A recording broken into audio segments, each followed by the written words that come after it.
And it's always a happening on Football Saturday in Knoxville, Tennessee.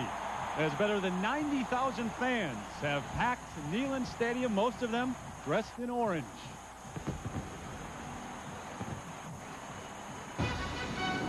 As ABC Sports, along with the College Football Association, today feature an SEC matchup between the Mississippi State Bulldogs and number 15, Tennessee. And hi, everyone. I'm Terry Gannon, along with my partner, Tim Brand. And Tim, it's no secret that it's been a tough week for the Tennessee Volunteers. It started on the field at Florida with that loss. They were up big late in the second quarter. 6 straight touchdowns for the Gators, and they lose at 62-37. But maybe even more serious, the problems off the field. Terry, everybody in this stadium, Tennessee fans everywhere, including head coach Phil Fulmer, will be watching closely today to see if this team can shake the effects of what's taken place this past week. This team, Tennessee, lost its captain, Nilo Sylvan. He was arrested and charged with rape. Now, that's hard to comprehend. The devastating loss to Florida, coming in today to face Jackie Sherrill and Mississippi State, a team that beat you last week. They are very talented. It's going to be interesting to see how Tennessee responds. A lot of adversity, and Jackie Sherrill feels like if he hangs around to the end, he's got a shot to pull off the upset. The other games in the SEC, late in the game at South Carolina, Kentucky leading, Georgia Ole Miss later on tonight. John Saunders will have the scores and highlights from all these games and all the action around the country. Let's check in with him right now. Welcome back to Knoxville as Mississippi State set to take on number 15 Tennessee, and we go down to the field to the former Yale Bulldog and 10-year veteran of the NFL wars at tight end, John Spagnola. John? Terry, well, after living under a media microscope all week long, the Tennessee football players got a chance to rally around one another, and they stressed team unity. They're pleased that the focus today is going to be on the game and not the events that unfolded last week. I spoke with Peyton Manning about today's game, and he said, Mississippi State ruined our football season last year, and I think if this team could just relax and play well early in the football game, they can finally put all these events behind them. Terry? Yeah, John, you find out a lot about your team early on. Adversity does one of two things. It either brings you together as a team or it tears you apart. And Philip Fulmer looking at this first quarter to see what it has done to his team. He's very confident, though, going in. And a look at Eric Moulds, one of the most dangerous return men in all of college football. Last year led the nation in kickoff returns. Tennessee won the toss and deferred to the second half. And it'll be Robert Isaac 2 yards deep to bring it out. Across the 15 to the 17, and that's where they will start. There's actually a flag on the play as Derek Tate comes out onto the field to lead the Mississippi State Bulldogs. So improved. You talk to all the coaches, you look at his numbers, 3 games so far of over 200 yards, but a much better all-around quarterback than he was last year, Tim. Yeah, I agree, Terry. He's going to have to start in a hole here because they're backed up with this penalty, but I think he's one of the league's best quarterbacks. I mean, he was ranked among the nation's leaders last year in pass efficiency. He's grown up. He's more mature. He's extremely comfortable now running this offense for Jackie Sherrill. I think he's a quality quarterback.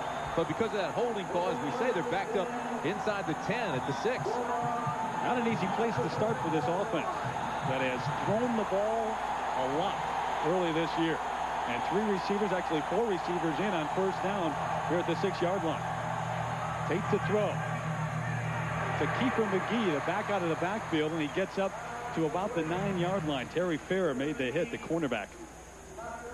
And a look at the Chili's starting lineups, the backs and receivers, Greer, McGee, Jones, and Jennings. And we told you about Eric Mould, not only as a kickoff returner, but the coaches think he is one of the very best in the country at the wideout spot. I agree. He's strong off the line. He's quick in his cuts. He separates, runs good routes. He can leap, and he's sure-handed. Those are all qualities of a true great receiver. They split the backs now, and Mould wide to the near side. And here's McGee trying the left side. Not going to go anywhere. Right down at the line of scrimmage. Nowhere to run. Terry Fair, number 13, again made the initial stop.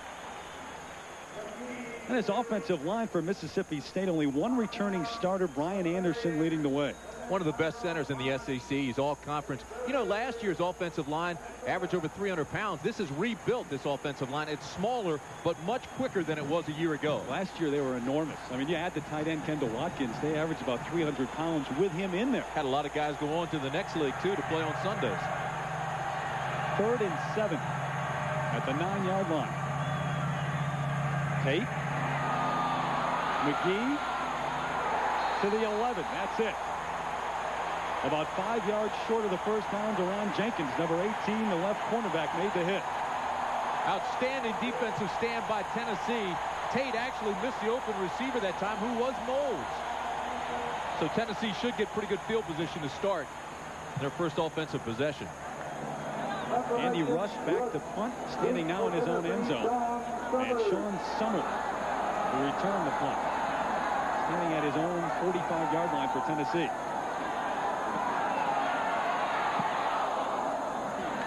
Pretty good kick from Russ. And here's Summers, and hit at the 47 ahead across midfield to the 49 of Mississippi State. Robert Isaac, the tailback, made the hit. 42-yard punt, 4-yard return. Good coverage by Mississippi State. And Peyton Manning, yeah, you know him, son of Archie Manning, the great NFL star. His numbers last week, very good. 23 of 36, a lot of yards.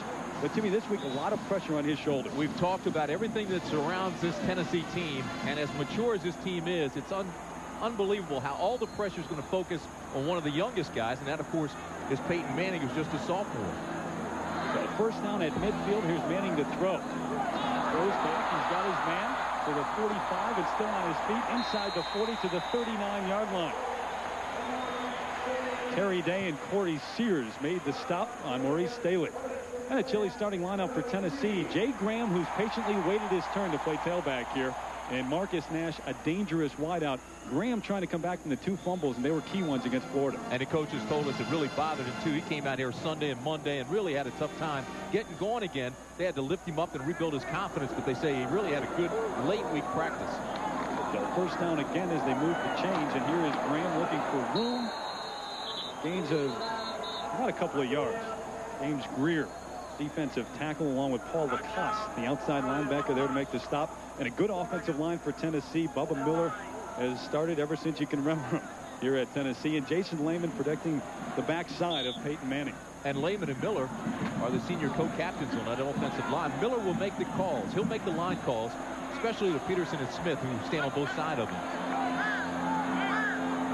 Second down and 9 after the gain of 1 by Graham.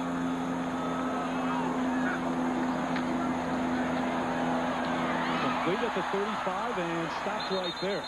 So Manning crisp early on with a couple of completions. He had a first down as they started the game, the first play from scrimmage, and there he hits Greg Kyler for a good gain. And the Mississippi State defensive line, Larry Williams, the defensive end, son of a farmer, leads the way.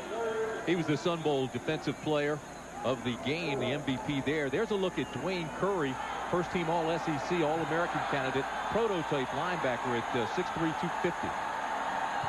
Brings up a 3rd and 5 at the 34 for Manning in the ball. And he throws again here.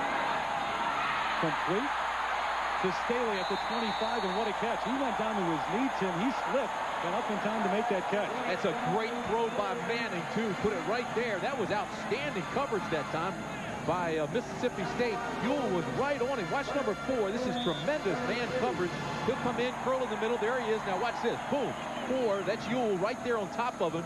The ball was perfectly thrown, hit him between the 2 and the 1, and they moved the chains. Bernard Ewell getting a start again for the injured Clay Mack, who has been out with a groin injury, and that's really hurt the Bulldogs secondary. He's one of their very best.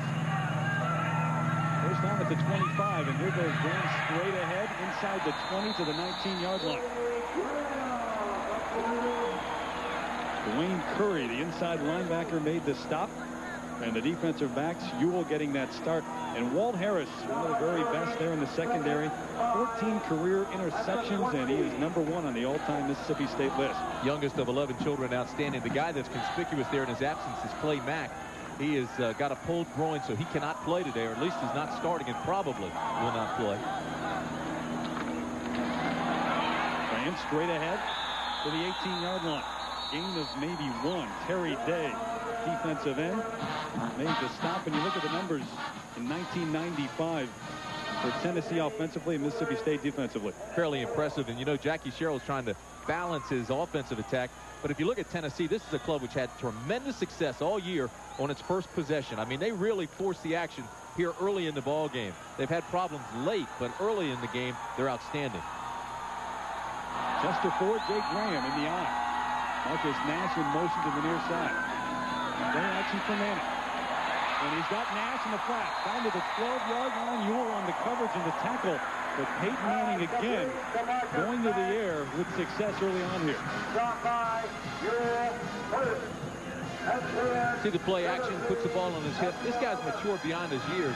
Throws a little bit behind him, but still, this is a good play because Ewell, who was the left corner, had to come all the way across and run with him in a man coverage, and the ball was there for the first down.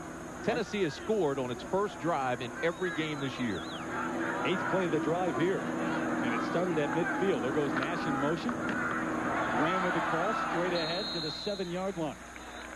Yeah, Tennessee has scored on every possession, and actually Mississippi State, until that first drive of this game, had scored as well. Either a touchdown or a field goal. Scored on every first possession. First possession, yeah. And so they are stopped for the first time here in 1995. I think the people here are still shell-shocked at what took place last week. 9-point lead at the half, and then 6 unanswered touchdowns that Florida scored. See, now this is impressive that they scored, but they want more touchdowns. They need more touchdowns. That's not a great average right there. Peyton to throw to the end zone. And he overthrows his intended receiver, Greg Kyler. He ran the fade pattern, and Manning just threw it too high. They've been picking on Bernard Ewell. Watch this, though. Watch number 4 lock on him here. Now the ball, he's already shut him off, closed him out. He just has a small corner of the field to work on. The ball was overthrown, but Ewell was right there. Played him inside out. That's outstanding coverage by the cornerback. Ewell, a senior from Jackson, Mississippi. And it brings up a key 3rd down here. Manning out of the shotgun. Flips to the far side. Over the middle to Nash, incomplete. He dropped it at the 5-yard line as he was hit. And look who it is. Dwayne Curry, how do you do? We told you he's the prototype linebacker, 6'3", 250. He's the leading tackler on this team, and I mean, he gets a great break on the ball. He reads things so well, and then once he has you in his sights, I mean, he'll tag you, folks. 16 tackles against Tennessee last year. In fact, throughout the year, he was the 3rd leading tackler in the SEC. And here is Jeff Hall. Comes out for a 24-yard field goal attempt. Hall, a freshman out of Winchester, Tennessee. Up and good. So Hall connects from 24 yards, and once again, Tennessee scores on their first possession of the game. And on a crisp, cool afternoon, they lead it. Jackie Sherrill a bit concerned as he just watched Tennessee drive down the field and kick a field goal from 24 yards to lead it 3-0. Although he has to feel good, Terry, and the fact that his defense stopped Tennessee from scoring a touchdown, held him to a field goal.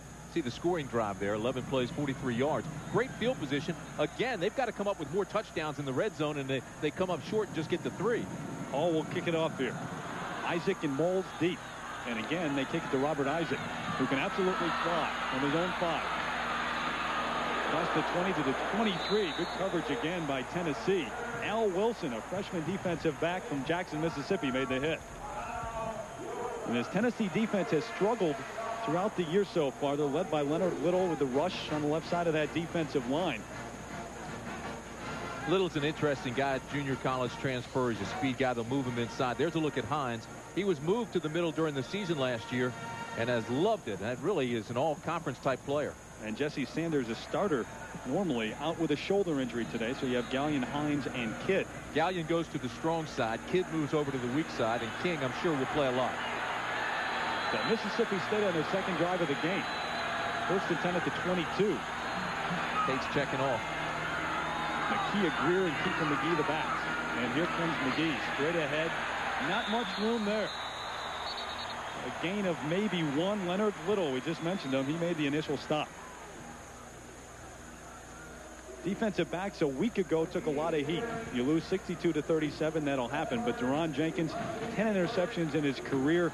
Raymond Austin recovered a fumble, ran back 46 yards against Florida. And Terry Noel getting a start today. He's been coming off a neck injury. Yeah, this secondary for Tennessee has struggled. And to be honest, Phil Fulmer will tell you the secondary didn't play well last year or last week, but you also need a solid rush to help them out.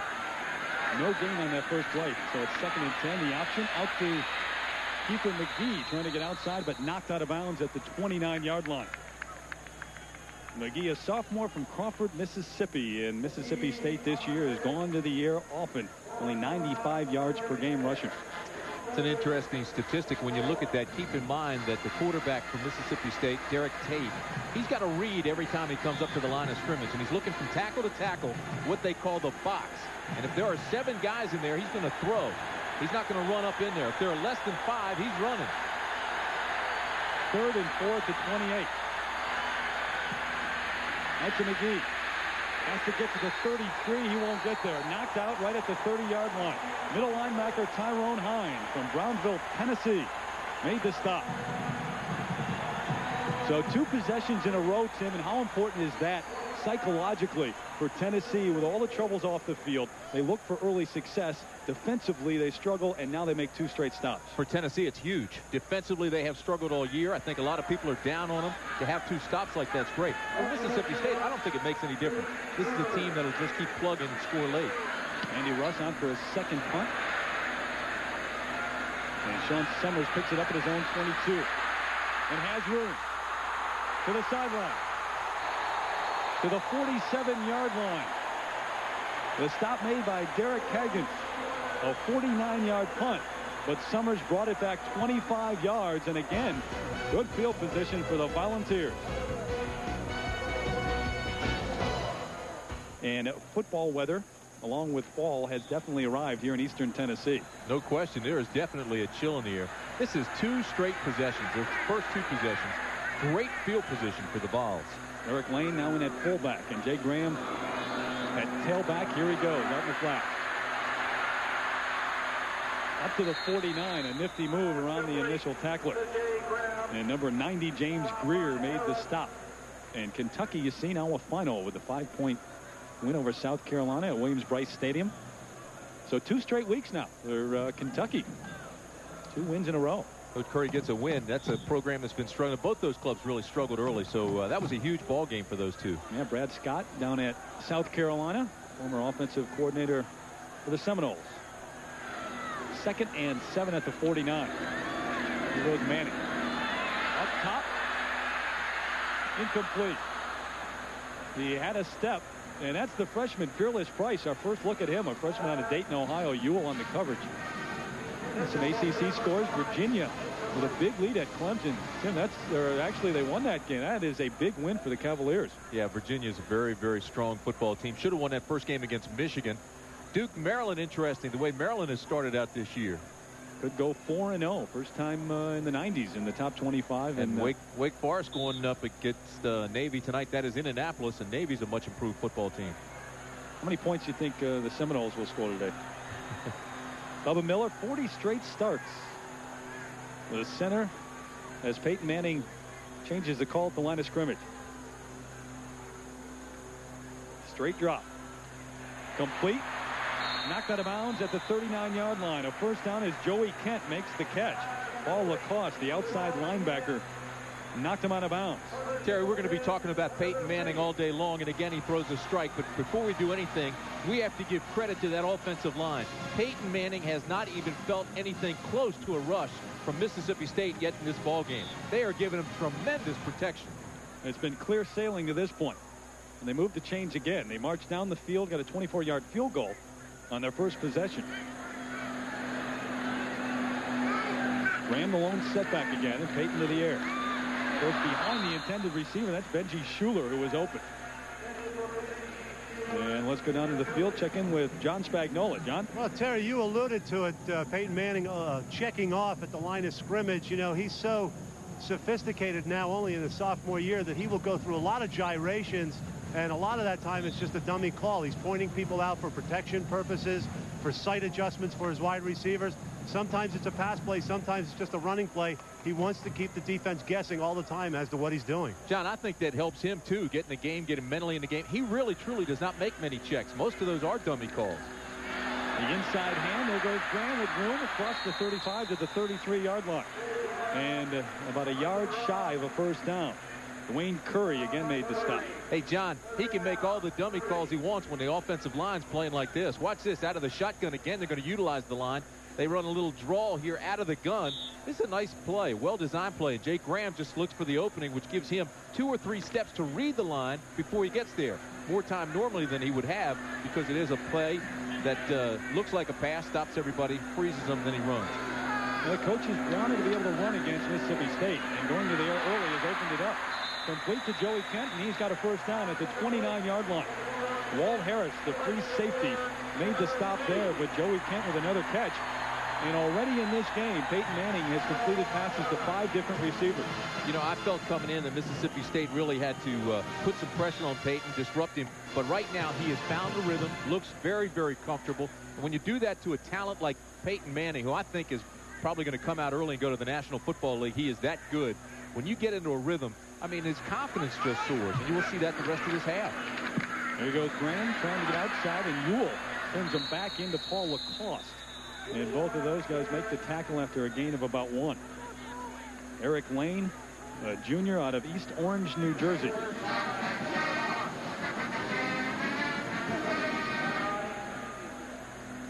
Number 22, Washington, taking on the Army early on in that game. And Indiana, which lost to Kentucky last week with a lead on Southern Miss.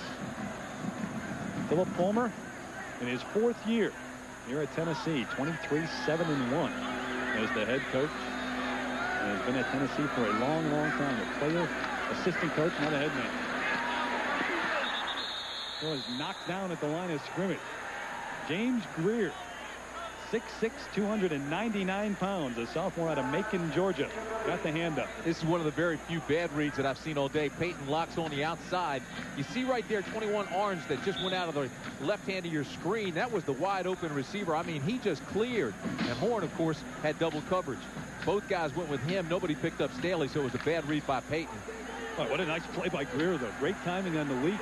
Tremendous play. He's been slowed by a foot injury. Of course, he's 6'6", you know, and he's got that great wingspan. He can get up there. He's hard to throw over. 3rd and 9 for Manning. Out of the gun. Whoops. This one's batted down at the line of scrimmage, and it this time was Corey Sears, who's 6'4". You know, you look at those guys inside. Sears right there, 95, 6'4", 310 pounds. Greer, 6'6", 300 pounds. You know, that's a load to throw over. Oh, it is a big line, and look here. You've got Peyton Manning, 6'5", and there goes Sears. Yeah, you got the hand up. Great wingspan. Being 6'5" is a tremendous advantage, but when those guys are out there and they're pushing, and you've got to find the alley, the channel to throw through. So Jeff Hall had a 24-yard field goal on the first drive. And here he tries a 45-yarder. Plenty of leg. No, sir. And no good. Off to the right. Wide right. So no payoff for Tennessee on the second drive. Terry, Mississippi State has to get Moulds involved in the ball game now. I mean, here's a guy that really hadn't touched the ball in the game yet. He's such a talent. They've got to get it in his hands. Now Jackie Sherrill, who of course was at Pitt, had some great teams there, some great players. Dan Marino, one of them. He says that Moulds is definitely in that category. Well, you know, he's 6'3", plays bigger because he can leap out of his shoes, 41-inch vertical leap. He's going against defensive backs who are only 5'10", 5'11". You have to go to him. So the Bulldogs take over at the 28. Take the throw. Right through the hands of Chris Jones, and Jones looking back to see if he was actually the intended receiver. That got there in a hurry. Monday night on ABC, Jeff Fahey stars as the Marshal with a special guest star Robert Mitchum. Then Steve Young, Jerry Rice, and the 49ers go to the Silverdome to take on Barry Sanders and the Detroit Lions. ABC's NFL Monday Night Football, 9 Eastern, 8 Central on ABC. Lions, Wayne Fontes trying to turn it around. Seems like every year Wayne Fontes is under the gun one before. Tate. Intercepted at the 45. Picked off by Deron Jenkins, his 11th of his career. And an ill-advised pass by Tate. Terrible pass, and I think that's what Jackie Sherrill's going to tell him. He threw into coverage. It was not well thrown. Jenkins had an easy pick. Watch this. He never looks off the receiver, stays on it. He's going that way, lets everybody know, throws into double coverage, and then underthrows the receiver. I mean, he looked at Coleman from the beginning of the route and never came off of him. For Jenkins, that was easy pickings. And Tim actually had Eric Moulds open underneath. Something's got to happen here to get Tate in the ball game. Right now, he's really struggling. And for Tennessee, again, they've got great field position. First down at the 45 now after the interception by Jenkins. Play action for Manning. A lot of time. And incomplete. The intended receiver almost ran it down. That's Peerless Price, the freshman. What a great name and what great speed. Yeah, but watch the double coverage here. They've got a zone. They're trying to bracket him. Boy, that ball is almost caught. You know, he exploded right there at the end to get through, and Peerless almost made the catch.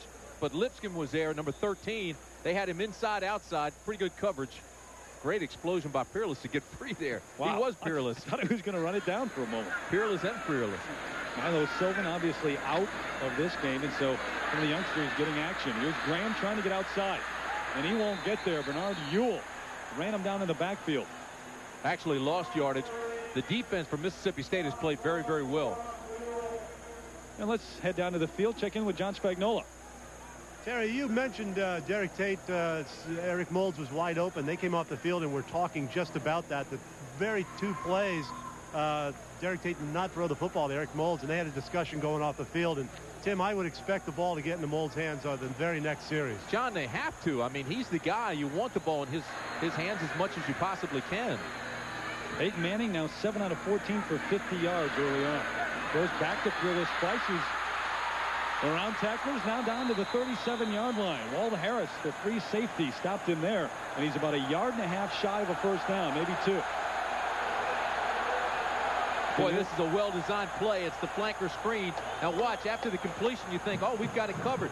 All of a sudden, the linemen come over, start knocking guys out, and they're up close to the first down. Now the crowd's going to get upset here because Phil Fulmer's going to punt the ball away when it's fans wanted him to go for it on 4th and short. But he's going to try to pooch it and keep Mississippi State backed up. Yeah, everyone wearing orange in the stands wanted to see Manning on the field at that point. But Larry Binion comes on, the junior college transfer from Mesa, Arizona. His first punt of the day. High kick. Ewell lets it drop. And knocked down inside the 5-yard line.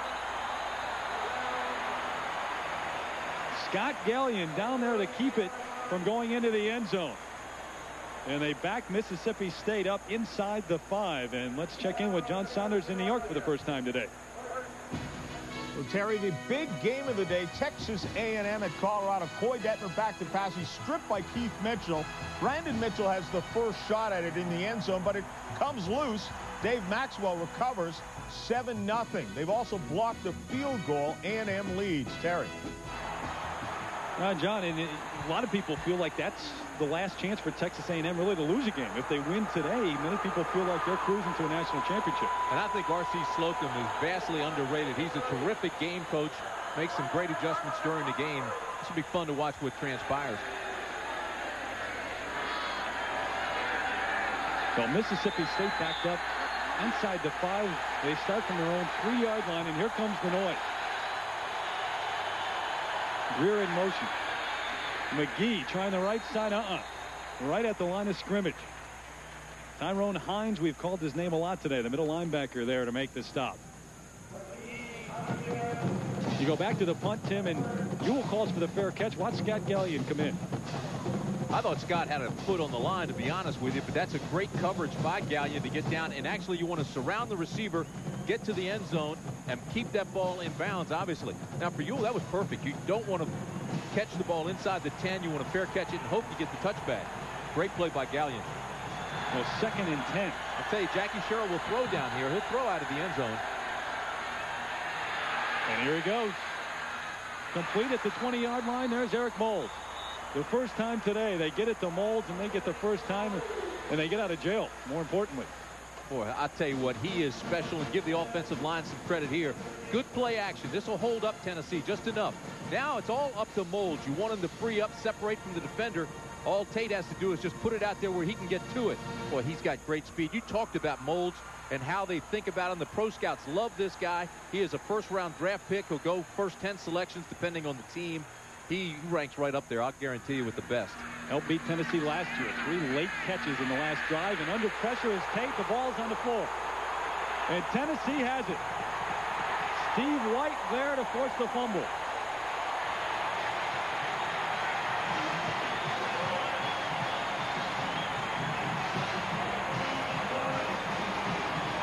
This is a coverage sack. The pressure comes backside. Tate is trying to get it to Mold. He won't free up. And the backside pressure comes. Bingo. There it goes. Burton and Green. Bam. Knock it out of there.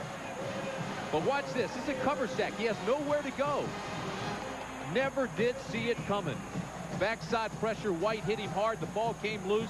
Tate never even saw him. Steve White, the defensive end from Memphis. Give a lot of credit to Deron Jenkins, the defensive back. He had Molds locked up. And you want to talk about good field position. This ball's on the 15-yard line. Graham. Nowhere.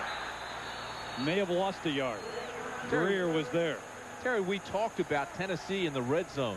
And we showed that they don't score touchdowns down there as often as they probably should. They get a lot of field goals. But field goals aren't going to hurt you. If you're on defense, they have great field position like this after a turnover. If you can hold them to a field goal, you've done a marvelous job. So far, Mississippi State defensively has played very well. Well, and James Greer has been active on the defensive line. He's had the foot injury, but today he's been all over the place. 4 receiver set on 2nd and 10. Manning lofts it up. Marcus Nash incomplete. The coverage by Walt Harris. And overthrown just a bit again. Harris, the senior from LaGrange, Georgia. And it really one of the best you're going to see in college football. Last year played cornerback, now has moved over to free safety. Don't forget, at the conclusion of today's game, we'll be selecting a genuine Chevrolet Most Valuable Player of the Game from each team. To date, Chevrolet has contributed almost $5.5 million to the scholarship funds of America's colleges and universities. Terry, this is a huge 3rd down. This could determine how the game now swings. Over the middle, Staley at the 10-yard line, complete. But Bernard Ewell again there to make the stop. If they go for a field goal here, this can be a game swinger. They're going to go for the field goal. Mississippi State's defense has held them again. Brings up 4th and 5. And they started this at the 15-yard line. So in the 3 downs, they've gained just 5 yards. And you're right. I mean, at this point, only down by the 3. See, that guy right there, Jackie Sherrill, can tell his team, hey, listen, we've given them great field position this entire first quarter, and they've gotten 3, possibly 6 points out of it. So time running out here in the first quarter. Jeff Hall on again. He missed a 45-yarder after hitting a 24-yarder early on in the game. Up and good. It slides in there. So Tennessee has started at the 50, at the 46, and they started twice in Mississippi State territory at the 45 and 15, and all they've gotten is 6 points out of it. That's a great defensive effort by Mississippi State. Don't forget tonight on ABC, brand new episodes of the Jeff Foxworthy Show, maybe this time starring Marie Osmond, Betty White, and the premiere of Saturday Night at the Movies. Coaches Shelley Fabre and Valerie Harper star in The Great Mom Swap. That's all tonight on ABC.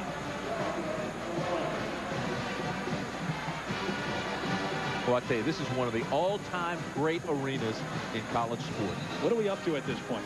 11? Yeah, we've got 11 Rocky Tops already in the ballgame. We've heard a bunch. I think we had double digits before the game started. I think we're at 40. I think that's what we're counting on. Boy, it is, though.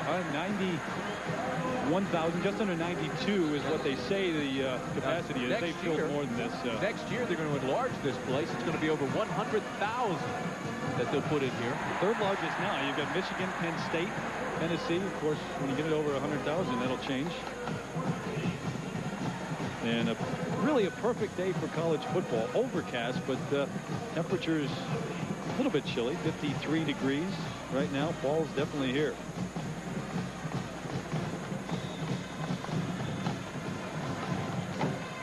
Ohio State up. Eddie George against Demetrius Harris, the 2 running backs in that game.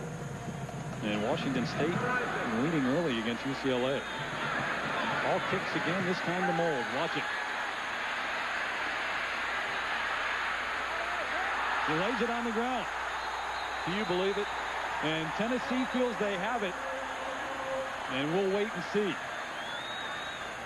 Molds may have recovered his own fumble, and that's the way they're going to call it. I think he fell on his own fumble, Tim. He got it back, but Jackie's got to be saying, what is going on here?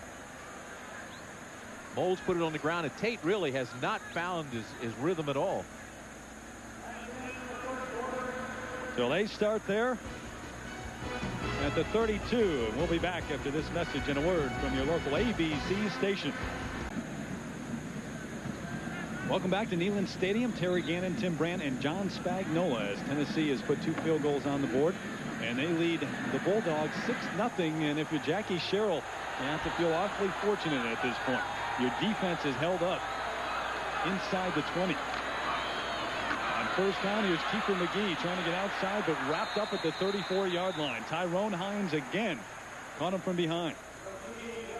When you say they should be fortunate, there's no question about it. We told you Tennessee has had great field position all the way. What's ironic, as you look at these numbers, and you can see the time of possession Tennessee, you see the turnovers for Mississippi State too, and that's huge, is the fact that Mississippi State has had no fumbles this year in 212 plays until this fumble here in the first period. Also, penalties haven't hurt them. They've got the lowest penalty rate in the entire conference, and it was a penalty that backed them up and allowed that first field goal.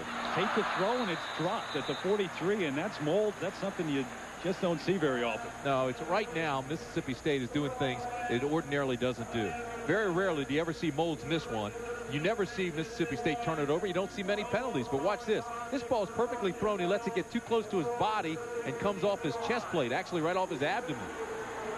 That is very unusual for what I think is the best receiver in the Southeastern Conference. Only 1 catch on the day, and Derek Tate 3 for 6, 22 yards, but he's had 1 picked off. He's also fumbled once today. Same pattern, different man. This one's underthrown. Actually, it is Molds. Same pattern, same man, and same result. So Tennessee holds again. You know, you just have to work through it. Right now, you don't have it.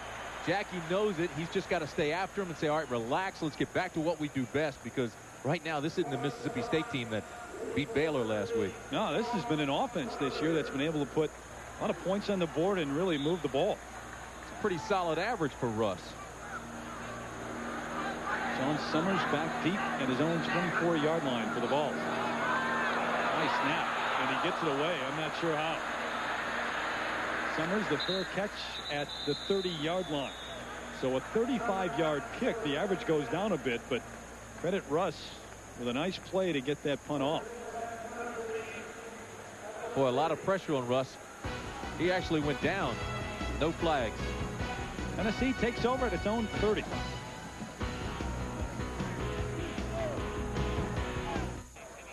Watch the pressure on Russ. Comes here, here, here, and around the corner. Watch this. And then there's some contact at the end. Now, unless this ball is touched, it looks to me like it's running into the kicker. There's contact there, and then on the other side is foot. Now, it's a 5 and 15 rule. The defensive guy has to avoid that contact, whether he's blocked into him or not. And if there's any contact, they can call a 5-yard penalty. But it was 4th and 7, so it wouldn't have been a first down anyway. Moot point. So Tennessee takes over at its own 30. This is the worst field position they've had all day to start the drive. And this is Graham straight ahead for maybe 2. Dwayne Curry, the inside linebacker, there initially. Tennessee has had great field position all day long. And they've put up the 2 field goals. Boy, I'll tell you what, Dwayne Curry, watch this. You want to tuck the tail, sky the eyes, and drive right through them inside out. Look at that. That is perfect linebacking.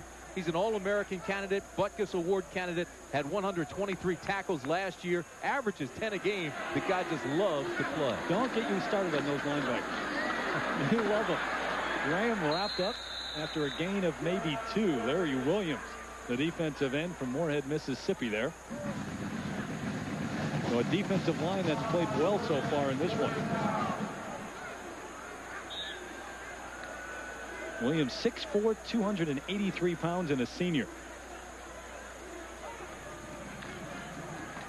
Look at the numbers on Graham. And he waited his turn throughout. Played behind James Stewart, Aaron Hayden. Of course, when he first got here, Charlie Garner. He's now with the Eagle. Nice play action on the waggle. Watch Peyton Manning take it himself. Across the 40 to the 42. So they'll move the chains as Manning scrambles for the first down. Curry made the stop. You know, you could see that play develop, and you could see Peyton Manning eyeing the first down markers. This guy's mature beyond his years. Now, Nash was well covered. This was one of the intended receivers on the down and up. All right, they're in a zone coverage. But then Manning on the waggle recognizes the coverage, sees things open up, recognizes the space and where the chains end, and got the first. Peyton Manning in his development as a quarterback came in last year. Tim, the coaches said he always sat in the film room, always watched, but this year just really has control of the offense. Greg Kyler complete across midfield. He has a first down with a 47. Kyler, a freshman out of Baltimore. Boy, I'll tell you, if you're a defensive back, you hate that play because Kyler had a lot of protection. Watch this now. You've got Poole 65 and Miller 71 that are going to come out and block for him. Flanker screen, boom. Now you see Ewell 4. Now he sees the big lineman coming. Let me out of here. See, Ewell is only 189 pounds, and when you bring Miller and Poole over from the line to block, those guys are 290. So he got down, tried to take them out, and let somebody else make the tackle. I would too. Henry Ellis made the stop, but they moved the chains again. There goes Marcus Nash in motion. And Manning to throw. Wide open. Got a man. It's Kyler. To the 7. Walt Harris saves a touchdown, but a 40-yard gain on the pass to Kyler.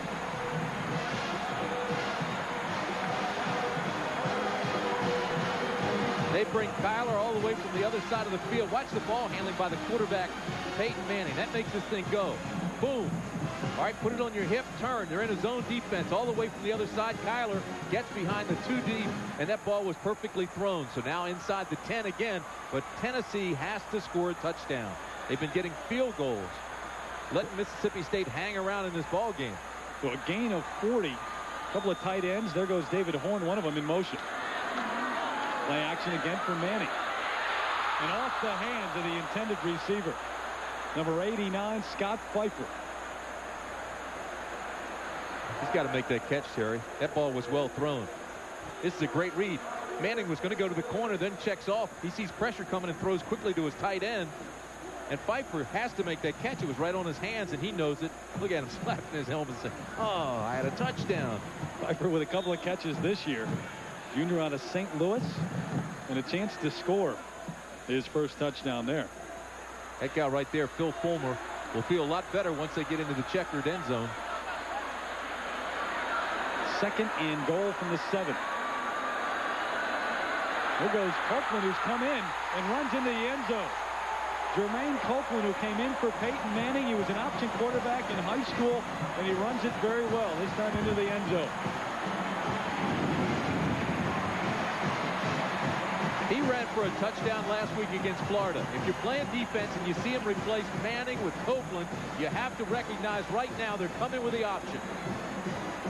So they bring in Copeland. Defensively, you say, hey, they're coming with the option. We've got to close down the corner. They take away the pitch man, but leave it wide open for Copeland, who takes it in for his 2nd touchdown in 2 weeks. Only a freshman, and a lot of confidence in him by this coaching staff. Did it all in high school. Played quarterback, wide receiver, running back, DB. He's done it all. Here comes Manning back as Tennessee goes for 2. Manning rolling. Over the middle. Complete.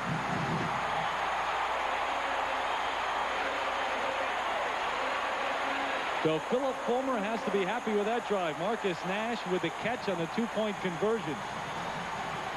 Great Tennessee. read. Great read by Copeland. Comes down, reads the corner. The pitch man's covered. Turns it up. Scores. Tennessee leads by 2 touchdowns. So Tennessee on a touchdown run by Jermaine Copeland, the backup quarterback. And the 2-point conversion. They take a 14-0 lead, and this time do punch it into the end zone after the 2 field goals. 7 plays, 70 yards. And Jeff Hall, a busy man, kicking off once again. This time to Robert Isaac at his own 5. Hit, still up, now down. Brings it out to the 20, and he pays the price. And let's check in with John Saunders for a Colorado-Texas A&M update. John? Well, Terry, this one's been just about all defense. Corey Pullock back to pass, looking for Albert Connell, who should have this ball.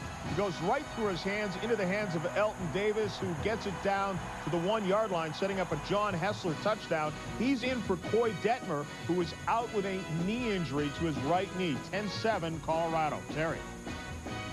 Thanks, John. Not a good sign for Colorado, even though they lead now, Tim. Colorado's explosive. There's no question about the talent they have there offensively. Some great skilled folks. First down for Mississippi State. A lot of time for Tate. And he's got Eric Moles at the 34. He has dropped a couple today, but This time a big gain in the first down, and let's check in with John Spagnuolo. Well, guys, you normally wouldn't think when a quarterback loses his mobility and gets hurt it would help him. But in the case of Derek Tate last year, he suffered a pretty bad ankle injury. It hampered him all year long. And what it did is it forced him to stay in the pocket and go through his reads instead of just tucking the ball and running. You can see right there on that play, he hung in the pocket, he waited till things cleared out, and he didn't use his athletic ability to escape. And this is something that Bruce Arians, the offensive coordinator, said has really helped his development as a quarterback. John, you mentioned his ankle. How about his knee now? He hurt his knee last week. He's wearing a knee brace for the first time as the Tennessee player's down. And we will take this timeout and be right back. Terry Fair, the sophomore cornerback from Phoenix, the man who was down on the field injured on that last play, and looked like his own man may have caught him, Tim. Looks like they're working on his shoulder or his collarbone. And watch this. It looks like Fair and 47 Hines collide right there. They bumped each other off. Hines came in high and hard on Fair. Just as Moulds turned, he kind of flips him into it. Watch this. Now Moulds makes the catch. Here's the hit. Now Moulds will turn and actually turn him in to Hines. Boom. Hits him high right there on the shoulder and the neck area. Pretty good stinger, it looks like. They're working high on him on that shoulder area, and now he's up. Yeah, good sign now. He's up, and he's walking off the field. And they were very careful about that, obviously. Anytime you're up around the neck, try to stabilize that. And Terry Fair able to walk off the field. So that means Steve Johnson probably will come in and take his place. 34 on the right corner is in the ball game. Will take Fair's spot. He's a sophomore. He's only 5'11". Now we'll see if Derek Tate goes to work. Johnson. First down after the catch by Moulds. Complete to Moulds at the 45 up to the 47-yard line. All right, Terry, there are 2 plays in a row where they have gone to Moulds. They have to do this more often. I mean, the guy averages 16 yards every time he touches the football. This guy is so good. Watch this. He's strong off the line. He's quick in his cuts. He's smart in his routes. Watch this. Reads them. Now watch. He'll come back for the football. He can leap. He's sure-handed. And he's dangerous after the catch. You know, the folks in Mississippi feel he eventually will not only be playing on Sundays, but they think he'll be in the same class as Jerry Rice, Art Monk, Steve Largent, those guys. Worked out with Jerry Rice some this summer. Here he is again with a lot of room. To the 32-yard line at Tennessee. So 3 straight plays they go to Eric Moulds. And huge gains. This time a 21-yard gain. There are ways to free him up every single play. Even if they double him up, you can protect him, hide him, and move him. This ball is well thrown here. It looks now like Tate is finally getting a rhythm. A little bit high, but let him away from the defender in the middle. Look at him after the catch. Now he realizes, all right, I'm surrounded. I'm going down. But this ball is thrown high and away from the defender. Moulds will make that catch every day. Just lay it out there and let him go after it. 4 catches for Moulds, 64 yards. Here's Stephen McGee as the Bulldogs go to the ground. Well, that's the other side of it. Once you're able to pass, the running game opens up. Because then they have to respect the pass game, have to really respect what's taking place on the outside, which opens some air in the middle for the running game. Gain of 6 on first down for McGee. It'll bring up 2nd and 4 at the 26. There's a man who's been awfully busy today, Tyrone Hines. He's on a lot of tackles already. First sustained drive from Mississippi State. The pitch out to McGee, trying to get outside. He does. But a flag is thrown back at the 27-yard line. McGee down to the 13. Yeah, this will be called against Chris Jones, number 17, the wide receiver on his block. He locked on, looked like he was holding, also was in the back, but it's the hold call that'll get him. And they will walk it back. Watch this, left side of your screen. Now, this is a good effort by number 17. You see him right there in the left. Stop right there. Here he is, and that's what they're calling the hold on. Not many that are more obvious than that. Well, especially when you do it right in front of the side judge. That doesn't help. Not inconspicuous in the least. I tell you, doing your game plan, studying what the other team does, their tendencies, and how to cover things. You also have to know where the officials are at all times. That is important. I know it was part of your pregame plan. Yes, it was. No question. However, I wasn't very successful at locating them. They could find me. Jackie Sherrill in his 18th year as a head coach. He's his team backed up now 2nd and 15 at the 37. Tate under pressure, and down he goes in the backfield. Bill Duff, the sophomore from Doran, New Jersey, got it.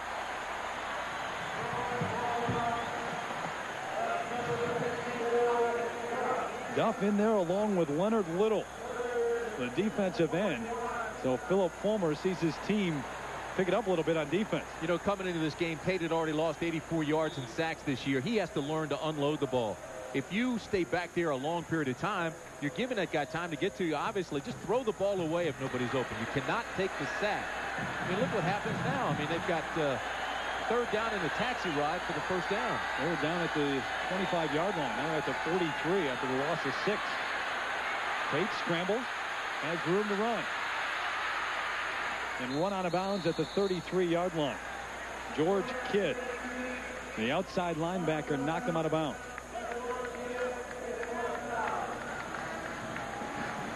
Watch this. Eric Moulds is calling for the ball, but he's well covered. Jenkins on him. Now watch. He'll raise his hand. He thinks he's open, but look at the safety. Here comes the safety up, Austin, and he's got him. By that time, Tate's already across the line of scrimmage.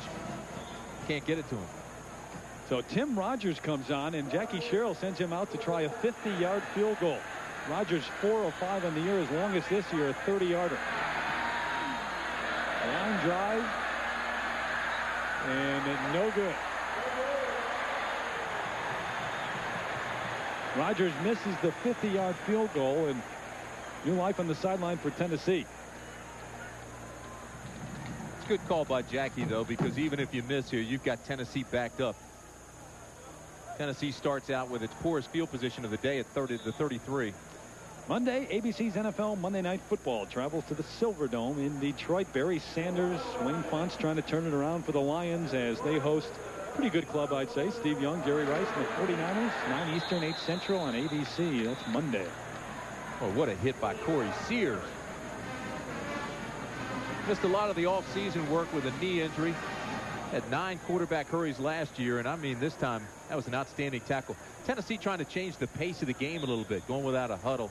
Peyton Manning calling the play at the line. And as you heard from John Spagnuolo, he does a lot of that. They'll call plays in the huddle, change it at the line of scrimmage. A lot of what he does at the line is just a decoy. Manning on the roll. Throws it out. He's got Joey Kent on the bobble. Knocked down at the 47. Bernard Ewell knocked him down there. And good concentration by Kent. I'm amazed at Manning. He just looks so comfortable. He doesn't look like a sophomore. Just makes it look so easy. Nice little play action. Comes out. There's no containment. So just put it up in the air. Just make sure he can get it. There's Kent. Bobbles it a little bit. But for Manning, he's just very, very comfortable in that spot. So first down at the 47. Movement. And obviously Corey Sears ended up in the backfield. The defensive tackle.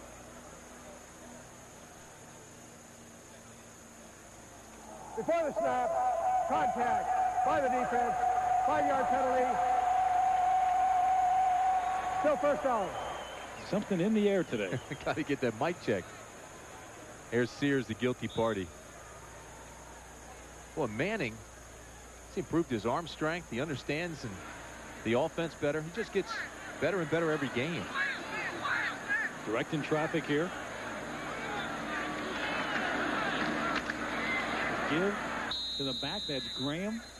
And he's ahead close to a first down. He may have it right about at the 44-yard line before Corey Sears wrapped him up. And very quickly, let's go down to John Spagnuolo for an injury update. Quick injury update on Terry Fair, guys. You know, he was hit there before. It looks like a bruised shoulder right now. They're going to hold him out for the rest of the first half, examine it at halftime, and see if he'll play in the second half. Back to you, Terry. All right, Spag. So at least not as serious as it may have been when we saw him on the turf. Give to the up back, and that's Chester Ford. Fights his way down to the 37-yard line. Chester Ford, a former defensive guy who loves to hit. Only had 4 carries last year. A junior out of Danville, Kentucky. He's a hammer guy, though. 6 feet, 230 pounds. Gets up there pretty good. That's a good change of pace from Graham. So first down at the 38 now as Tennessee trying to push one in the end zone here before the half. Manning with a lot of time again. And to Joey Kent at the 30-yard line. Gain of 8. Bernard Ewell on the coverage and the stop. You do not pressure that guy, Peyton Manning. He'll just tear you apart. And that's what he's doing right now. There is no pressure on him. So he's sitting back and watching. Boy, what a day for Notre Dame. That really surprises me. Surprises me. I thought Texas could beat them. Yeah, we had Texas last week against Pitt. They came back late in that one to win it. That's a shocking score. Graham down to the 23-yard line. So they just keep moving the ball. They've stayed on the ground. They've gone to the air. And a balanced attack here for the Vols in the first half. You know, yesterday talking to the coaches, they said, hey, for Tennessee, we're going to spread Mississippi State all the way across the field. Look at that. They're spreading them thin, creating all this space right in here for everybody, and it's worked so far. There goes Graham on first down. No. Wrapped up in the backfield. Corey Sears again in on the tackle. You know, you get to this point in the game and you look at the first half. Philip Fulmer, under all the pressure that he's been all week long with the off the field happenings and trying to focus his ball club in. They lead right now by 2 touchdowns. Had opportunities to lead by more, and they got the field goals. But he has to be happy with the way his offense has moved the football. And his defense has stopped Mississippi State inside the 20. Manning to the air. Complete. There's Kyler at the 10. Knocked out of bounds by Bernard Ewell. Kyler, the redshirt freshman, starting to have a pretty good afternoon. But it's all directed by Peyton Manning. I know we keep saying that, but again, there is absolutely no pressure on him. So he can step up as receivers. They've got the space. Look at this. Right now, Mississippi State defensively is playing soft. It's given a pretty good cushion to the receivers. With no pressure and giving away a cushion, he'll hit that pass all afternoon. And Manning is so good in the backfield with his fakes. David Horn, the tight end, now in the slot. Play action. Out to Nash to the end zone. No, knocked out of bounds inside the 1. Walt Harris knocked him out of bounds as Marcus Nash tried to get to the end zone. Terry, we talked at the top of the show about how everybody was watching Tennessee to see how they would react after the off-field incidents. Look at this. Just time and time again, they're freeing guys up. They're hitting. They're being successful. Nash takes it down to the 1. They have responded, folks. I'm telling you. Boy, our sound man took a beating there. Our ABC guy gets the hit of the week. Over the top, touchdown. Jay Graham.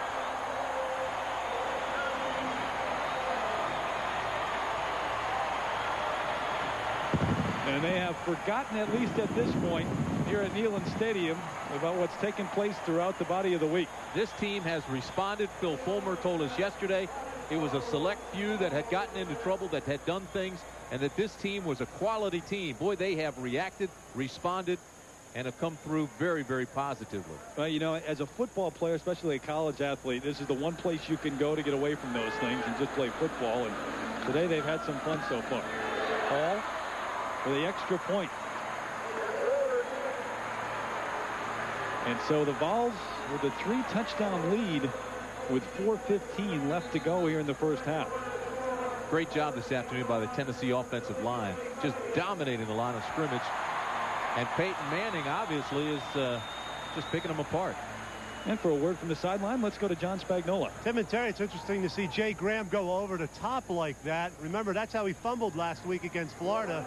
And the offensive coaches told us he was a little concerned about how high he was and how he was going to land. This week he went over the top again. You got another look at it, and you can see how he secured that football going over the top. So Jay Graham is having a good first half, and he's holding on to the football this week. You know, Spags, I thought it was interesting the way the coaches said they aren't going to really make a big deal out of it. They aren't going to make him think about it too much.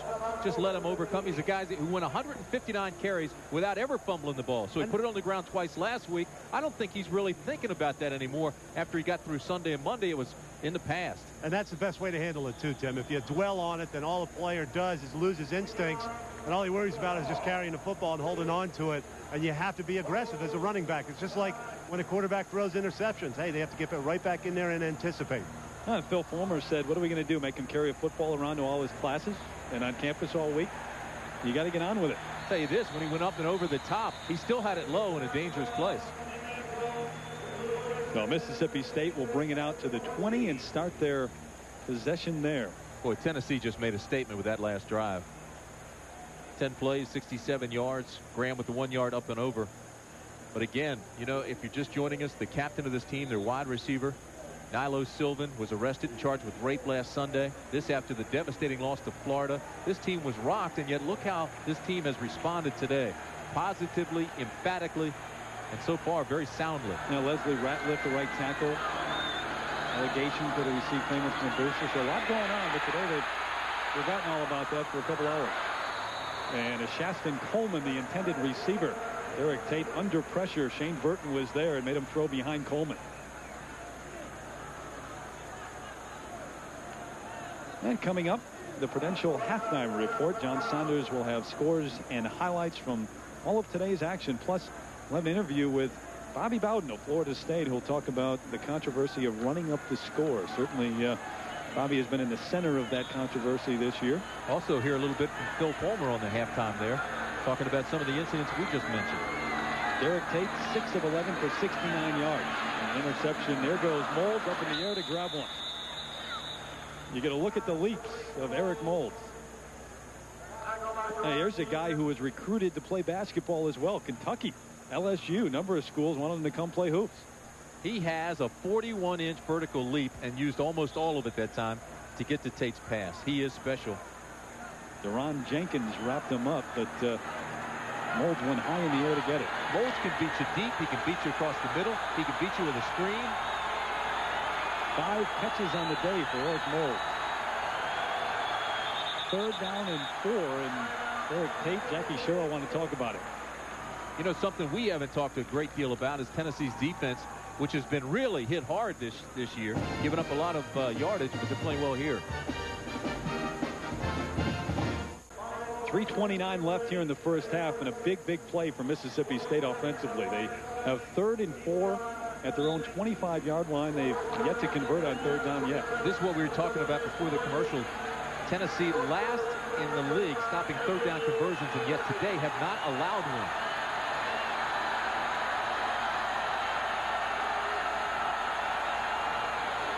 Tate on the option. Close, but I'm not sure he got there. He didn't get it. Steve White stopped him, and I believe he's just short of the 1st down. He had to get across the 30 and did not get there. He'll be about a foot short. Watch this, and watch how they come up and contain. Now they're going to run the option and try to option the defensive end, get a good block down on the corner, take them inside, but look at this. Come up a yard short. That is great pursuit by everybody else on that defense, and that's why they're playing better today, because instead of breakdowns, they're getting pursuit, stopping things. Yeah, remember, this is a defense that last week, and I know there were turnovers which helped that, but 6 straight touchdowns to Florida in the second half was just disastrous. Under pressure, this one's blocked. Picked up at the 10 and into the end zone. Number 84, Shane Burton, the defensive lineman, blocks the punt of Andy Rush.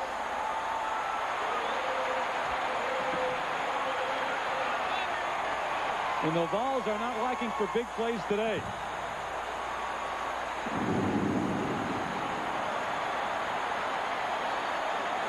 Watch Burton. It's almost like he comes through free.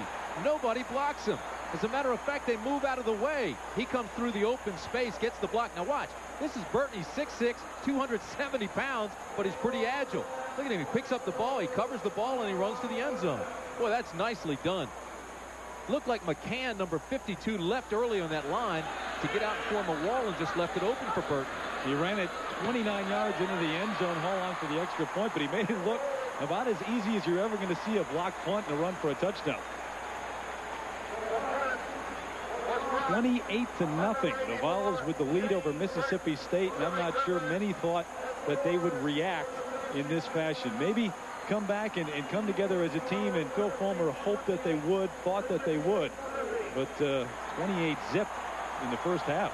Phil Fulmer did not even want to talk about it yesterday. He said it was a select few that got into trouble, and I don't blame him a bit, because the nucleus of this team, everybody there, the majority of this team, good kids, solid program, everybody's playing well, they've responded well. I mean, you've got Sylvan. We talked about how I mean, that is unbelievable what happened there. And then you've got Ratliff, and there are allegations there. He's been investigated by the NCAA for taking money for boosters, allegedly. But Fulmer has taken this team, and they've risen above the distractions and really played well this afternoon. Well, the administration, I think, has handled it about as well as they could have. Joe Johnson, the president of the university, talking to the Board of Trustees yesterday and saying that this program was not out of control and that the coaching staff was certainly aware of things and in terms of keeping their finger on the players. And there are a lot of things in place here to try to prevent that happening. And, you know, you see something happen out at Nebraska. Tom Osborne has had to deal with it. And so Phil Fulmer trying to deal with it in the best way he can. Phil Fulmer is one of Tennessee's own. There's no question. An offensive guard here as a player. The Vols were 30-5 when he was here. 13 years as an assistant coach here in Knoxville. The 20th head coach. But even though he's got orange blood, he has to feel the pressure at times at a football program like Tennessee. But he loves this place. He's responded well. He's got his kids ready. He's a quality guy. He's done a marvelous job preparing his team for this game. Well, Mississippi State should mention a few allegations, letter of inquiry from the NCAA. They have until October 4th to respond to that. There's a pass up top to Moles, who wanted a flag thrown on that play. A little bumping and grinding going on with Moles and Jenkins, but it was all incidental. Watch this now. These two guys, Jenkins 18, Moles number 1. See him at the top left of your screen. Watch this now. They're going back and forth, but you can see Jenkins is looking back for the football. Moles says, hey, that should be pass interference. Wrong. You're looking back for the football. You're playing inside out. You have as much right to that football whether there's contact or not. Well, 94 total yards for Mississippi State, and we're at 2.5 minutes left here in the first half. 8 to throw again on 2nd and 10. Under pressure, gets it away. Incomplete. Chris Jones, the intended receiver, but Steve White, the defensive end, again in there, close to Derek Tate. Jones has not been active today. They have not gone to him much at all. Here's the leg of Tate. Derek Tate, the quarterback, injured his knee last week, not severely, but he's wearing a knee brace for the very first time. Coaches were funny. They said now that he has it on, he'll probably wear it forever. You know how quarterbacks are. Yeah, but when you lose one, you take it off. Up top, turned him around, incomplete. Lahidi Grant, the intended receiver, and he took one look over his right shoulder, another over his left, went back to his right.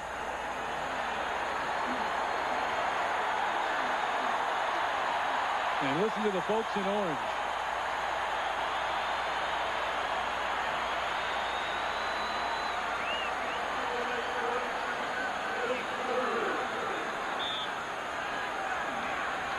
So Andy Russ on for another punt, this time standing at his own 6. Remember, the last one was blocked for a touchdown. Gets this one away. And Summers watches it go out of bounds at the 45-yard line. A 35-yard punt. And again, pretty good field position for the Vols.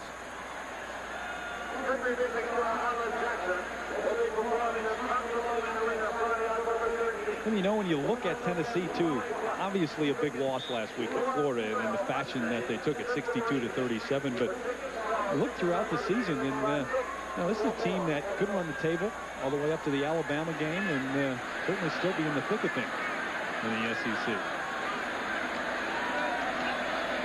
Manning, complete. Still on his feet and knocked out of bounds at the 38-yard line. The pass complete to Ronnie Pillow. You know, it's so tough to go into the locker room and tell your kids, hey, we're still alive here at 28. This is the biggest play. Watch this right here. All right, stop it right here. You'll see these guys starting to run out of here. Boom, boom, boom. Already going to set up the wall. Here comes the block right here. And watch Burton. It comes in untouched to block this, then picks it up for the touchdown. Now, what this does to me is effectively puts this game basically out of reach for him, Mississippi State. Down 28-0. It would take one of the greatest comebacks in the NCAA to come back and win it. Manning over the middle, complete to Maurice Staley. And it carries a couple of tacklers down to the 23-yard line. Dwayne Curry stopped him, a gain of 21, and Manning has been sharp today. Watch this tight spiral. Watch the velocity on the ball. 6'5", uses all of it, steps up, stands high, throws it between the two defenders, leads him perfectly. You cannot throw a pass any better than Manning just threw that one. And how do you zero in on any one of the receivers? Well, you think Archie, his dad, isn't proud? Manning, complete again. Joey Kent at the 15, just picking them apart. Larry Campbell, the outside linebacker, made the stop. But Manning is on autopilot right now.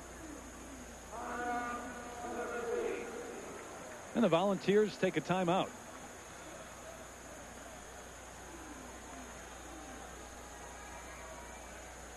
Peyton Manning, of course, getting the start last year. The injuries to Jerry Colquitt, Todd Helton as well.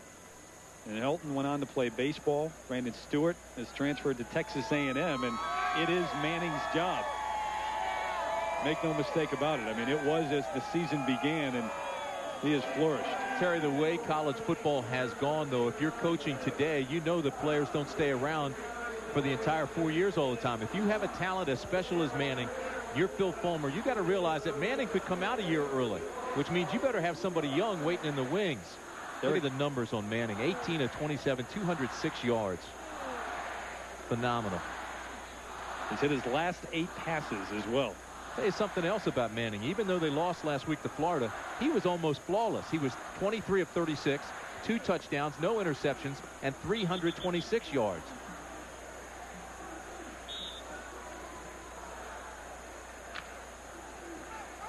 They've had some good ones here. Obviously, Heath Schuler now with the Washington Redskins. His brother Benji now playing as a wide receiver on this team. 2nd and 2. Straight ahead to Graham. And he may have fallen forward for 1. Eric Dotson made a very nice play. Read it immediately. Dotson's a guy they think has tremendous potential. High school All-American, junior college transfer. Watch number 98. He said openly he is not crazy about playing football all the time. Well, not when it's 110 in Mississippi. He doesn't like two-a-days. He wants to be out. He says, I like just being a student, going to parties, that kind of thing. Well, Starkville can get awfully humid. Rather be a regular student. He is a great talent, though. Shown great promise. 6'3", came in at 347 pounds. He's down to 227. I mean, 327. It's a little different. Oh, I guess so. Tennessee is taking another timeout, by the way. And Peyton Manning talking things over on the sideline. Minute 28 left here in the second quarter. And you talk about putting it out of reach, perhaps. 28-0 at this point. And if they punch one into the end zone again, you got a lot of work to do on the chalkboard in the locker room for Jackie Sherrill. 3rd and 2. Backs in the eye. Chester Ford. And here's Jay Graham. Straight ahead. Had to get to the 13-yard line. And he's awfully close. Even if he doesn't get it, they've got to go for it here. He's down. This could actually put the game out of reach totally. They'll line up. They'll go for it.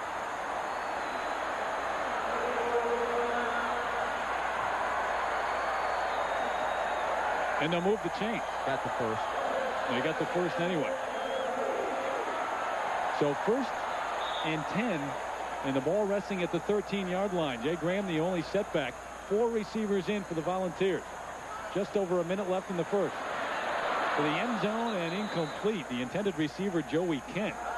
And Walt Harris was back there with fine coverage. Tennessee not wasting any time. Get first down. Inside the 15, they're going to the end zone right away. Let's get that score now. Eric Lane now coming on in replace of Jay Graham. And Manning trying to direct the offense. Now he calls the huddle. Eric Lane's got a lot of talent. He cracked a rib in the spring. He's still trying to catch up. Wouldn't be surprised if they came back and tried a running play inside this time. There goes Manning. Wanted one over the middle. And now under pressure throws it away. And there's the man again, Eric Dotson, who is running him down. There's the maturity of Manning, though. Rather than take the sack or get into some kind of trouble, just threw it well out of bounds and threw it away. You know, it's amazing to me. Dotson is so big, 327 pounds, and yet look at his speed. Manning could feel it, too. He was closing. Well, you feel a little more if the guy's 327 pounds. Could smell his breath. This is a big, big line. And you remember last year we talked about the offensive line averaged about 300 pounds, even with the tight end. And the Watkins in there. Mississippi State has switched to a 4-3 scheme this year, in part because of the speed of the linebackers and the speed of the down linemen. So it brings up 3rd down and 10, and now Peyton Manning wants a timeout. And that's it in terms of the first half, I do believe. Peyton came up to the line of scrimmage and saw the 4-3. Also saw the coverage and didn't like what he saw. Came off the field shaking his head and said, hey, we've got to go to a different play. Look at this. Now, he's reading the defense, and he says, hey, wait a minute. This is not right for the play they've called from the sideline. Come on, coach. And the play clock running down at that point as well. Sure, he's about 2. So he's like a coach on the field. No timeouts left for the Vols. Just under a minute. Saying if you're going to get me a play, you've got to get it to me quickly. You've got to have the right call in. Now, we had a chance to talk to him yesterday, too. I mean, he is so composed for only a sophomore. I mean, here's a young kid, and he is just absolutely in control, not only of the offense, but I just think as a college athlete, I mean, he has the confidence every time he steps on the football field that he's going to get it done. Terry Wood got my attention yesterday when he came over to say hello. As I've known Archie for a long time, and Archie's always proud of his boys. And I've known Peyton since he was a little kid. But the last time I saw him, he was about yay high, and now he's 6'5". I told him he went up like a beanstalk. And will only get stronger. Awfully polite young man. So 3rd and 10 after the timeout. 4 receivers to the far side. And Manning in the shotgun. He rolls. Looks, throws. Kemp inside the 5, dives for the end zone, but knocked out of bounds actually at the 4. I don't believe he got the first. I think he stepped out about a yard short of the first down marker. They're about a half a yard short. You're right. Now the crowd wants Phil Fulmer to go for it. Actually, a yard and a half. It's more than we thought. Now, you remember the crowd wanted him to go earlier in the game, and he decided to kick the field goal. Boy, if I'm on defense right now, I've got to be thinking fake field goal. Although I don't think Phil will do that. He's just going to put 3 more on there for the exclamation point and make it 31. 31 to goose egg. Now Jason Bryce, the holder, a junior out of Knoxville, and walk on. 22-yard attempt for Jeff Hall.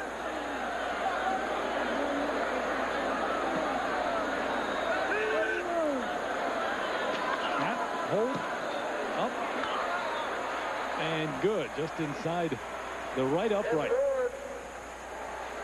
So Hall, a busy man on the afternoon. This is a good old-fashioned licking that we're seeing. You look at the field goal by Hall. I said it just got inside the right upright, and it did. Boy, that barely caught it from 22 yards. But the Vols lead 31-0 with 45 seconds left in the first. And it's almost to the point, Tim, where this crowd has had the life taken out of it. Really has. And you know what? Tennessee has just been so dominant since the opening toss. They won the coin toss and elected to defer, give the ball to Mississippi State to put the defense out there, and the defense responded. And that's a defense that it's well chronicled. Look what happened to them last week and all year long to this point. So a lot of confidence by Phil Fulmer and his defense. You know, we felt coming in that Tennessee, the keys to the game, avoid turnovers. Well, fumbles turned the game around last week at the Swamp against Florida. Fumble cost Tennessee the game last year against Mississippi State. Well, they've held on to it. And Mississippi State has really struggled offensively. Yeah, they've really kept Derek Tate in check. He's been able to go to Moles a few times, but one sustained drive, and then the penalties hurt him on that drive. Isaac brings it out. Knocked out at the 23. Ronnie Pillow knocked him out of bounds. And Mississippi State has not had great field position throughout the day. They've started most of the time right around their own 20. Best field position they've had is their own 32-yard line. So unusual, too, for the Bulldogs.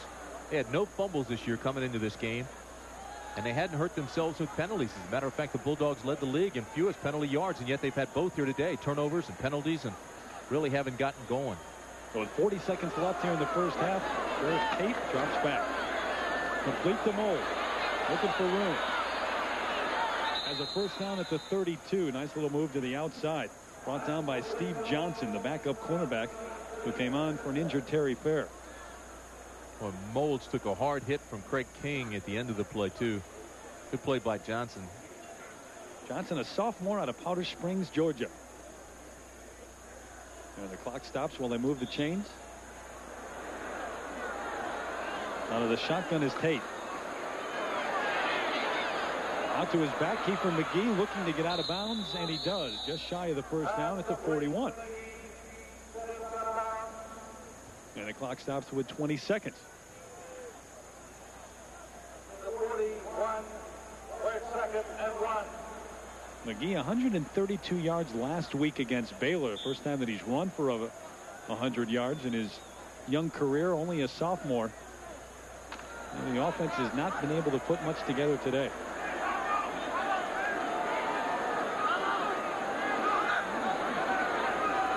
Greer and McGee out of the eye. Here's Nakia Greer straight ahead, and he has the first down.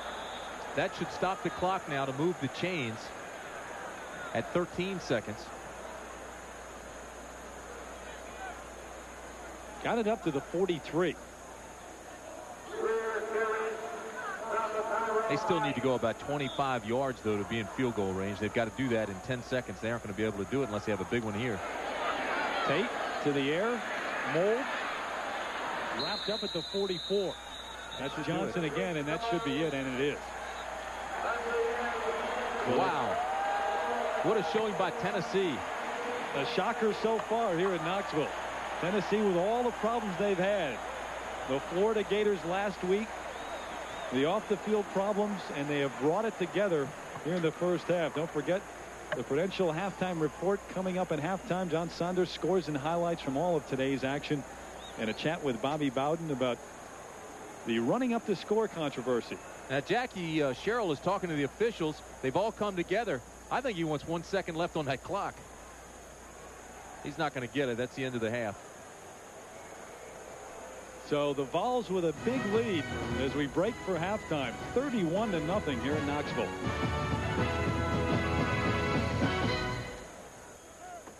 Welcome back to Knoxville, Tennessee, Neyland Stadium, and everyone a bit surprised. No, shocked, I would say. 31-0. The Vols lead it at the half. Terry Gannon, Tim Brandt, and John Spagnola. And it was one of those halves in which Tennessee got it going early. Were stopped a couple of times inside the 20, kick field goals. And this was one of the big plays of the first half. Shane Burton comes in to block an Andy Russ punt.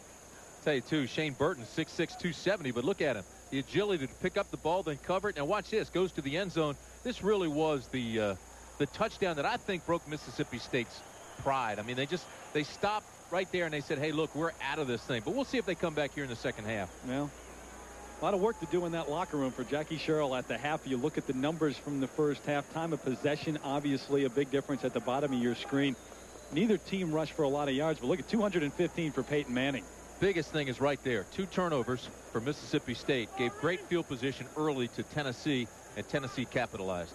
So we get set for the second half. 31-0. The Volunteers on top. They won the coin toss and deferred before the game, so they will receive the kick of Mississippi State here in the second half. Tim Severs will kick it off, and we are underway. Summers hit at the 25 ahead to the 28-yard line, and there's a flag on the play, so we'll see what that's all about. Thrown at the 26-yard line.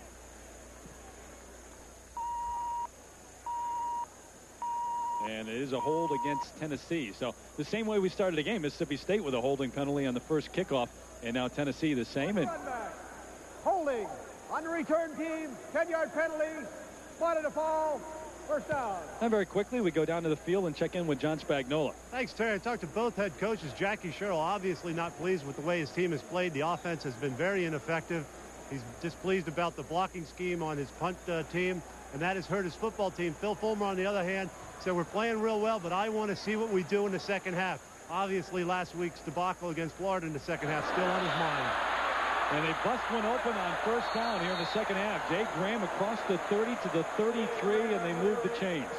Tell you, that works as a great asset for Tennessee, though. He still puts that carrot out there, gives them something to go for, rather than saying this game is over because we're winning 31-0. He'll say, remember last week? Remember what you did in the second half? So he'll keep them going. This may sound crazy, but there is absolutely no pressure on Mississippi State now, down by 31. They can really just start playing aggressively and start flying around. Certainly air it out. Here goes Graham on first down, bounces off tacklers, still on his feet. Almost lost the football, but down to the 47-yard line of Mississippi State. What a run. And that gets the crowd back into it. The crowd had actually kind of gotten very quiet and thinking this thing is over. But watch this. Now, not only does he get good blocking, but then look at the cut upside. Now watch, once he's hit, boom, bounces off that one. Now a couple more tacklers. Puts that shoulder down, bounces like a pinball machine. It just keeps going.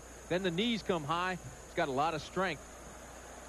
Jimmy Lipscomb in on the tackle along with Harris, and Bernard Ewell, the injured player from Mississippi State. And we'll be back. For Mississippi State. And here come the Vols on first down and 10. Jay Graham bounces off another tackle. Inside the 30 to the 29, and they come out of the locker room very strong here in this second half. Gain of 18. That's a combination of things. Strong running by Graham, but poor tackling by Mississippi State. You know, there's a guy that 3 years ago, Graham was a high school All-American, and the scouts said he was a can't-miss type guy. Getting off to a lot better start here in the second half than they did last week. They fell apart against Florida. Eric Lane now in the backfield along with Graham. Here goes Graham again, straight ahead. Fights his way for maybe a gain of 2, but stood up there by Corey Sears, a defensive tackle. Have to believe with the score 31-0, Tennessee will stay on the ground. By doing that, of course, it'll quicken the second half and melt the clock. Shorten the amount of time that Mississippi State will have the ball and trying to get back into it. Well, and why not? Besides that gain of 3, they've had gains of 18, 19, and 18 to open up this second half. Smart football, dominant football. Graham the lone setback on 2nd and 7. Manning, Graham. Turns the corner. Touchdown, Tennessee. What a run by Jay Graham.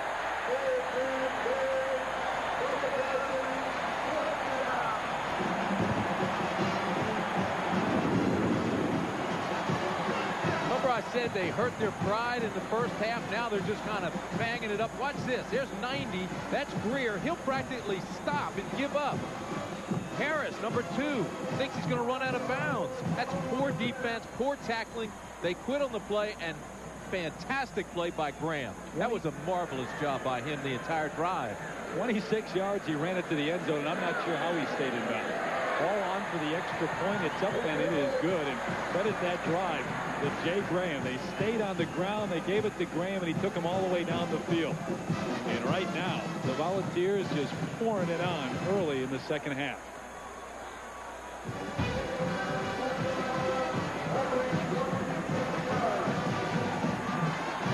To nothing, and Jay Graham with all 5 runs in that first drive of the second half. And here's Robert Isaac, his own 5. They bottled him up today, and they do it again down at the 13. Al Wilson in on special teams. Terry, this is what happens when you're trailing big time. There's a look at Walt Harris. This is the guy that you're going to see play in the National Football League. He's that good. But watch this. First, Greer misses it. Now, here comes Harris on the left side of your screen, number 2. Watch this. This is a poor tackle. And this is the guy that leads the league in tackles. I mean, that is weak. That is really weak. Never got a grip of him, never followed through, never drove through him. Just let him go. Graham, 22 carries today. 115 yards and 2 touchdowns, all 5 on that drive for his carries. First time for Mississippi State is Derek Tate scrambling out of the pocket. Looking to get the first down, and he may have it, and he does. Across the 25 to the 26, and he hasn't been able to do that very often today.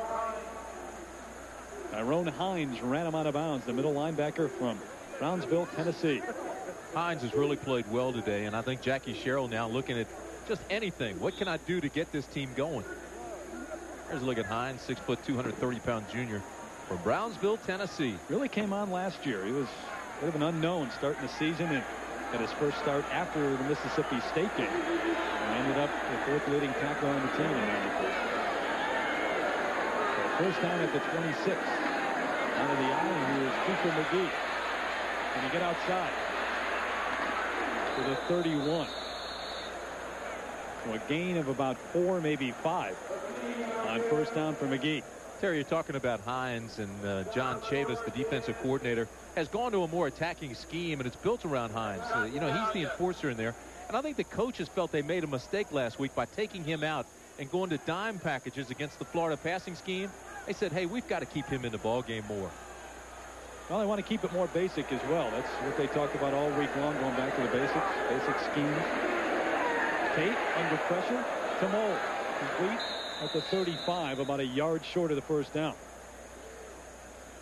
And Eric Mold shaking up a bit on the play. They have to get him involved early in the second half. Throughout the second quarter they did. They went to him much more. It's been a combination of things here in the ball game thus far. Number one, Molds hadn't touched it enough. Number two, Tate and the offense never found a rhythm in the first quarter and really struggled in the second. And I have never seen this defense of Tennessee, at least this year, flying around the football like they are today. They're playing with a passion today, and it's working. Causing turnovers as well. The interception, the fumble, the block punt for a touchdown. 3rd and 1. Tate almost fell. He gives it to McGee straight ahead, who's got the first down. So a positive sign for Mississippi State here as they sustain a drive a little bit. McGee had his first 100-yard game last week. Had 132 yards and a touchdown, 32 carries. Remember his catch and runs in the Peach Bowl? 62 yards for that big one, big time. Came into his own in that game.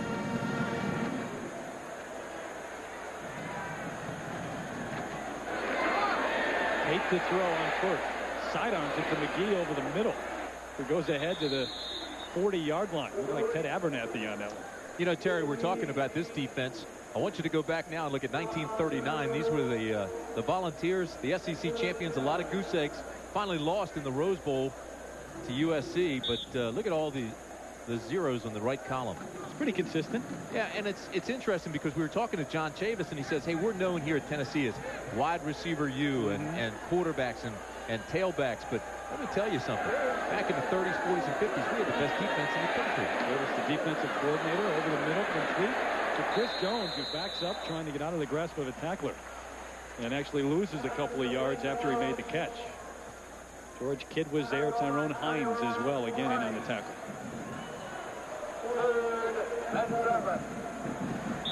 So it'll bring up 3rd and 7 at the 40-yard line. And Derek Tate checking his wristband for the play, signaling from the sideline.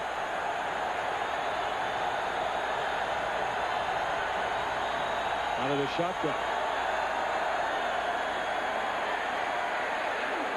Out to McGee. The first down at midfield and knocked out of bounds by Steve Johnson. It's a nice offensive drive by Mississippi State, mixing their plays well, bringing guys across. They're covering guys, hiding guys. And Tate looks like he's throwing better now. I'm a big Jackie Sherrill fan. I think he's a terrific coach, especially on game day. And I know the two of us were talking to Jackie just before the game, and he really firmly believed they would win here today. He really did. He's never had a team that's shut out at Mississippi State. Of course, he spent time at Washington State, at Pitt, at Texas A&M. Straight ahead, the ball carrier up to the 44-yard line as Robert Isaac. And we see him in that spot for the first time today. He's the quickest back on the team. Jackie Sherrill is so fond of Isaac that, you know, the press says, well, he gave him number 36, the same number Jackie wore. So we asked Jackie yesterday, well, is that why you gave this number 36 to Isaac? Because he reminds you of yourself, or, you know, that you like the kid? He goes, no, I was teasing the guy about that. It's a nice story, though. Yeah, it makes a great story. Of course, he told Isaac that he ran the 10-400 back in college, and raised eyebrows all around. Yeah, they timed Jackie with a sundial. Nakia Greer straight ahead for a couple of yards. Jonathan Brown, defensive end from Tulsa, Oklahoma. Call his name for the first time today. It's a defensive front that obviously struggled against Florida last week, but has been pretty solid in terms of putting pressure on from the end spot. Steve White, Jonathan Brown, Leonard Little. Another big third down play here for Mississippi State to keep this drive alive. And they drop the flag and blow it dead. There's a marker on the play.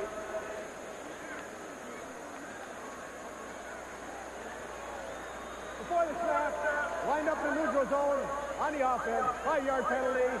Still third down. Well, Tim, that's a call I've seen often this year.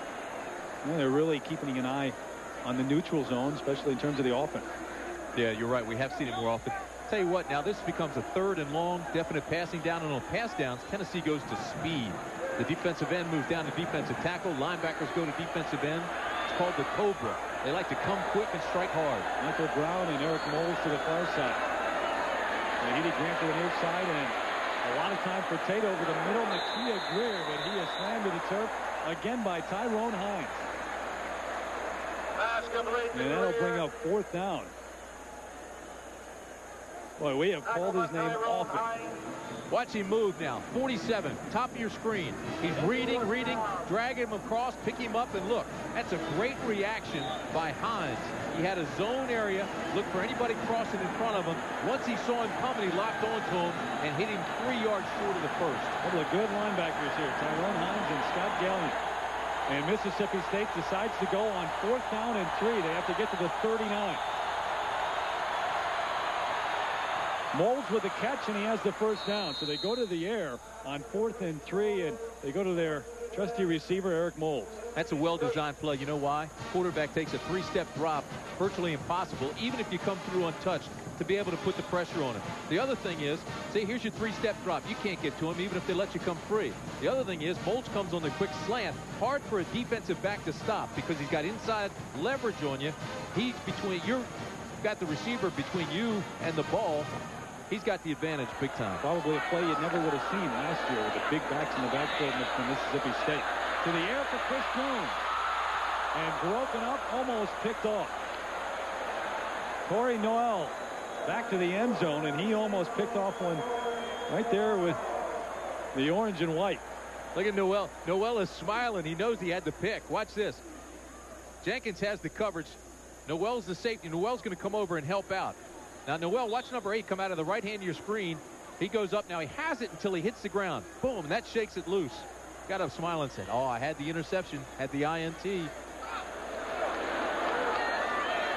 2nd and 10. Isaac now in the backfield with Greer. Over the middle, complete at the 30-yard line. Gerald Daniels with a catch, a junior out of Dallas.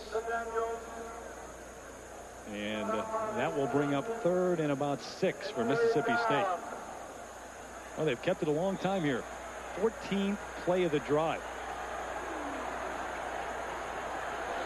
Steve White goes out of the ball game. Jonathan Brown comes in at defensive end for Tennessee. Passing situation, obviously. Here and Isaac out of the eye. Here comes Robert Isaac. Straight ahead, and they go to the ground and get the first down. Well, and that's a good play because, as I said, it's a passing situation, obviously. So the defense is thinking that way. You come with what looks like to be a draw. So 15 plays in this drive. And one of the hardest things to do with young kids is to get them to believe that they can't get it all back in one play. And you can, obviously. So 6:35 and counting in the 3rd quarter. And Mississippi State putting together some runs, some passes, and a long drive. You know what they've done? They've broken tendencies. They've become unpredictable here in their play calling. They win the 3-step drop again and threw a little bit behind Kiefer McGee out of the backfield. Still a ball that he could have caught. And Steve Johnson, the cornerback, in on the coverage. You know, this defense, Tennessee is 9th in run defense in the league. Last in pass efficiency defense, last in the league stopping 3rd down conversions, and came into the game with only 5 sacks. And yet today they've got the goose egg. They've got 0 on the scoreboard, and have really played well.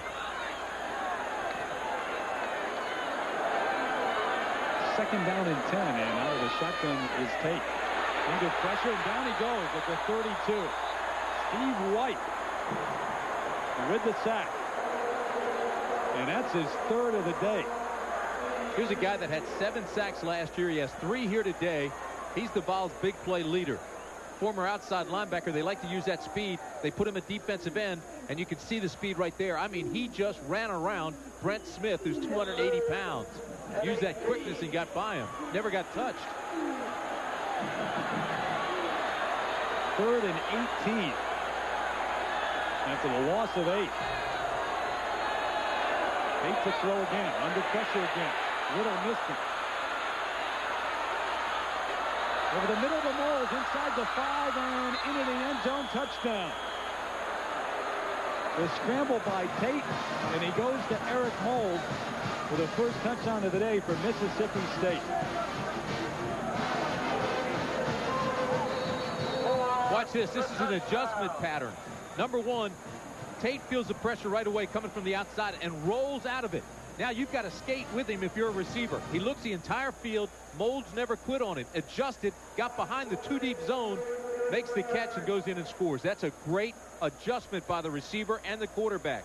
Look at him now. Here's Moulds. He'll look for the open area. He's got the hand up, say, here I am. I'm coming with you. He finds himself behind the 2-deep zone, waits for the ball, then fights for his way into the end zone. That's a great adjustment. First by Tate, second by Moulds as the receiver to get open, find the open area, let the quarterback know he was behind the 2-deep. 30-yard touchdown pass to Eric Moulds, and Moulds very quiet early on in this game, but now has 10 catches for 137 yards and a touchdown, his 4th of the year. And now the Bulldogs will line up and go for 2. Jones and Moulds to the near side. 4 receivers in. Couple pass inside. There goes Greer into the end zone. So they spread the field and go inside underneath to Nakia Greer. It is now 38-8. You know, I think that's the best play in football. I love this play. This is the old Lee Gross Cup, kind of underneath.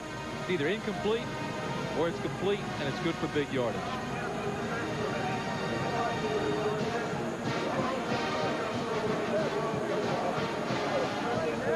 Eric Moulds on the kickoff team, and you wonder when to start thinking onside kick, Timmy. Oh, I'd start thinking in the first quarter, the way this game had gone. Now they go with a full kick. And Summers back at his own 6, and he drops it. And a good return after the drop. He brings it back out to the 34-yard line. I say that facetiously, but the way the game started out, obviously, Tennessee took control right away. This is a great drive for Tate. Tate on this drive was almost perfect. He hit 8 out of 10. And they put points on the board. And the one that they did score on, of course, was the 31-yard touchdown where he actually scrambled, used his escapability, bought some time, and hit Moulds. Of course, you were making fun of me. I said that cover pass, a little shuffle pass, either complete or incomplete. No, it's a true statement. Well, what I mean by that is you don't run the risk of having a fumble. You know, if he drops it, it's an incompleted pass. But normally everybody's getting back in pass coverage, and you come underneath them for big gains. I knew what you meant. I just couldn't let you get away with it. Manning to the air and picked off by Bernard Ewell. Back to the 42. So Mississippi State with the turnover now. They take it down the field, score their first touchdown of the day, and then pick off the pass from Peyton Manning. You know, remember how soft they were playing in the first half? Here they're in a zone. He comes over and reads Manning all the way, not the receiver, and just made a good break on the ball. Just get it back. Don't do anything fancy. Hold on to the ball and get it back to Tate and Moulds. It's a nice play by Ewell. Ewell was out on the last series defensively. Remember, he had the injury, so he's back in and obviously not phased at all. First down, Kiefer McGee, a lot of room. Down to the 26. And new life for Mississippi State, a gain of 15. You know, and looking at their sidelines, guys are bouncing around and clapping. The same thing on the field. They're starting to get some positive feeling back in their bodies. Hey, maybe we can turn this thing around. Maybe we can score this time and at least put some points on the board where we feel good about ourselves. Absolutely. Whether or not they can come all the way back, you know, you do some positive things here in the second half, which they did not do in the first. Greer and McGee out of the eye.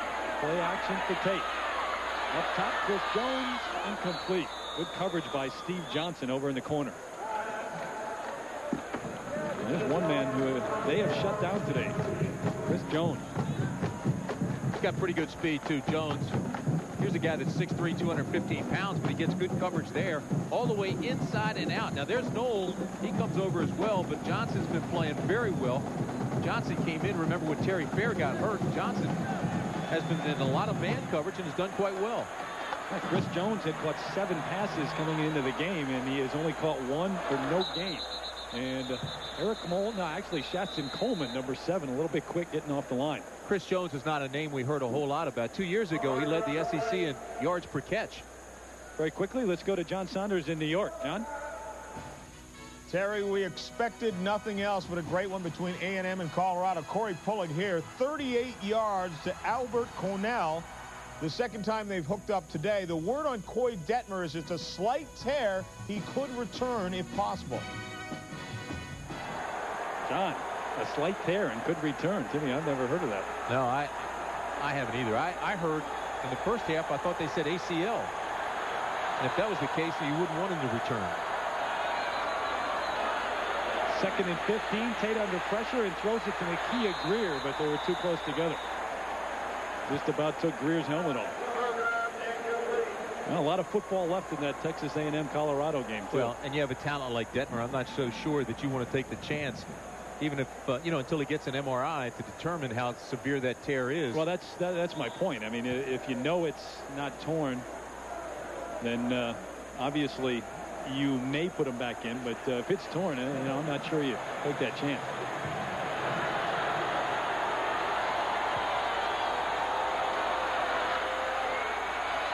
On 3rd and 15, right through the hands of Shaston Coleman, the senior out of Ackerman, Mississippi.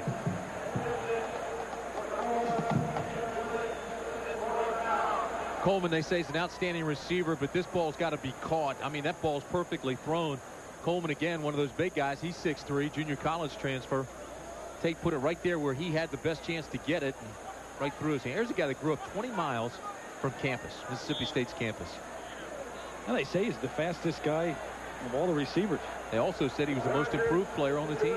Tim Rogers on for a field goal attempt of 47 yards. It's up, but he hooked it. Wide left.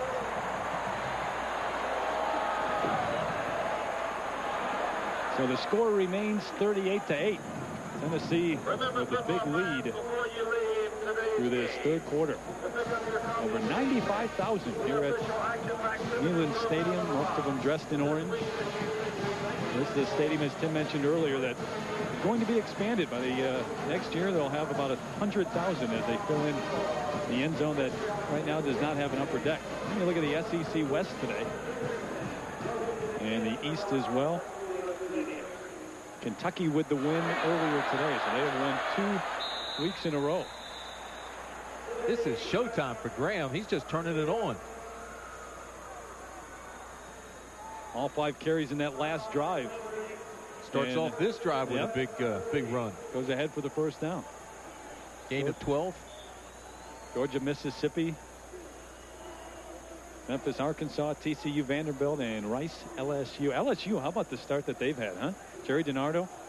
I'm happy for him. I tell you, it's been rough times down in Baton Rouge for a few years now. Manning on play action, rolling out. David Horn, the tight end. Jimmy Lipscomb there to stop from getting the first down, and Horn is down. Boy, David Horn's legs came under him in a funny way that time. It's that loose turf. I was surprised yesterday. They didn't cover this field, and it rained all day. They said, no, it doesn't need it. It's got good drainage. And we were down on the field before the game, and it is in excellent shape, but somehow his legs kind of slid and got under him in a funny way that time. Watch the end of this play. Now watch Horn's legs after he gets hit. All right, he tries to stop. You can see his feet give way. Now watch. The tackler now takes him back, and look at the right leg. And to find out more, let's go down to the field, check in with John Spagnola. Well, we'll check out David Horn's status, guys, but you know, that's kind of the difference right there in the ongoing argument between AstroTurf and grass. AstroTurf, it's so sticky, people wind up hurting their knees or ankles because your foot gets stuck. In this case, the foot slipped out of David Horn, and he's now being attended to. It looks like they're looking at his right ankle right now. You know, Spags, this was the stadium that had the first AstroTurf. That's right. Doug Dickey was the head coach. Now he's the athletic director, and they went back under his direction again and went back to natural turf. And they took a big chunk out of the turf there on that play. Now they're cutting his shoe and sock off and looking at his ankle. Now, John, let me ask you, all those years with the Eagles, obviously you had the turf there. What's your feeling on that whole controversy? I like the grass. I mean, I think the injury situation with knees is about 50-50. I don't think you can make an argument the turf is worse for knee injuries than grass. But I know as a player, you feel a heck of a lot better after a grass game. I mean, the pounding that you take on AstroTurf from how hard it is what wears down players over the length of a season and over the length of somebody's career. Boy, John, so I think if you talk to any players, they'll tell you about 9 out of 10 would say, you know, they definitely prefer natural grass. John, I would love to see the statistics on that, because I would have to believe that there are more knee injuries on AstroTurf than there are on natural turf. Now, surprisingly, the NFLPA has done some studies over the years, Tim, and it's about 50-50. I mean, most of the players had trouble digesting those statistics and agreeing with them, but I have seen them over the years. And AstroTurf, you've got to accent your steps. Your foot gets caught. Once it's locked, that knee is the weakest joint on the strongest limb of the body. Well, the lineup next Saturday, noon Eastern, you'll have Alabama and Georgia. Most of you in this region will see that. Number 23 at number 20 in an SEC rivalry. And also, call your local cable operator. The game's available on pay-per-view. And then following that at 3:30 Eastern time, a national showdown. The Fighting Irish of Notre Dame travel to Ohio State to take on the Buckeyes. And that's all next Saturday here on ABC Sports. Huge win for the Fighting Irish today against Texas. 55 points they've scored. And it seems like the offense has opened up with Bob Davie as head coach, interim coach. Lou was at the stadium today, though. He was on the sidelines early, and I guess headset calling the plays from upstairs. And the ACC today. NC State takes one on the chin to Baylor. Does not score today. And big win for Virginia as well. You mentioned earlier the one game that they feel really horrible about at this point, the Michigan game. What a huge win that would have been for them and the ACC in general. And of course tonight, Duke and Maryland. That's at Birch Stadium. Maryland still unbeaten, and that'll be a pretty good test for the Terrapins. And Scott Milanovic comes back next week. What's going to happen there, Timmy? That's a good point. I want to know. Got Cummings at quarterback. The kid is unbeaten as a quarterback. Scott Milanovic, the All-American, comes back. Do you give him his job back? I'm not sure. I think I talked to Mark Duffner about it this week. He wanted to be non-committal, but what he did say was it's a great situation to be in. I haven't been in that situation since I've been at Maryland where I had to worry about a competition at a certain position, but he's got it now. I've got to believe when Milanovic comes back, he will practice and they'll say, well, it's his spot. Let's put him back in there. I just don't believe it. You're a Maryland grad. You know the story. You know what's going to happen when he comes back. Milanovic. Well, not a sight that you want to see down on the field. Put an air cast on his leg. It looks like they're working on the lower part of that leg, perhaps the ankle. David Horn after the catch.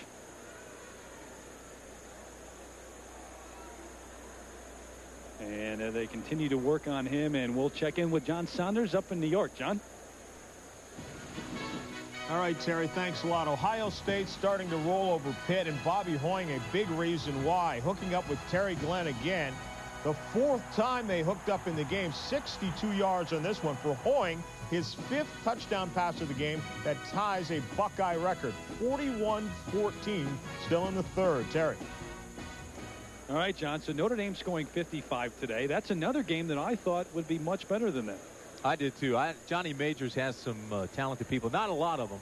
He says, yes, I still have a long way to go to turning this program around, but he certainly has made great strides. It's a vastly improved group of athletes at Pitt right now, and I thought they'd give Ohio State a pretty good ball game. Well, they are still working on the leg of David Horn. They put that air cast on him, and they brought the stretcher out. Take a look and see if we can tell what happened. Watch when he tries to cut. Now his left leg gives way. His right leg gets caught under him after the hit, and it got caught and turned in a funny way.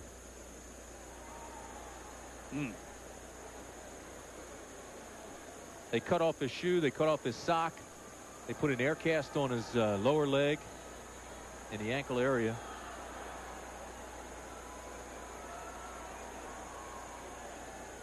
David Horn, a senior out of Jonesboro, Georgia. And in the offseason had shoulder surgery, and he battled back from that. Been a 3-year starter, and obviously you never want to see an injury, a serious injury on the field, but you got a feel for this young man. You saw earlier his frustration starting for 3 years, final year here at Tennessee, and an injury that dictates he be carried off on the stretcher. You're right, Terry. They talked to us yesterday. We asked David Cutler, Cutler, the offensive coordinator, about his injuries. He said, I've never seen a guy rehab and work as hard as he had to come back. And then to see this type of thing is really disheartening. Philip Fulmer in his 4th year as head coach, and been a trying week from him. Sure has, but he is a relentless recruiter, fine offensive coach, developed into a fine head coach. He's got a good rapport with his players. You can see him over there now talking to David.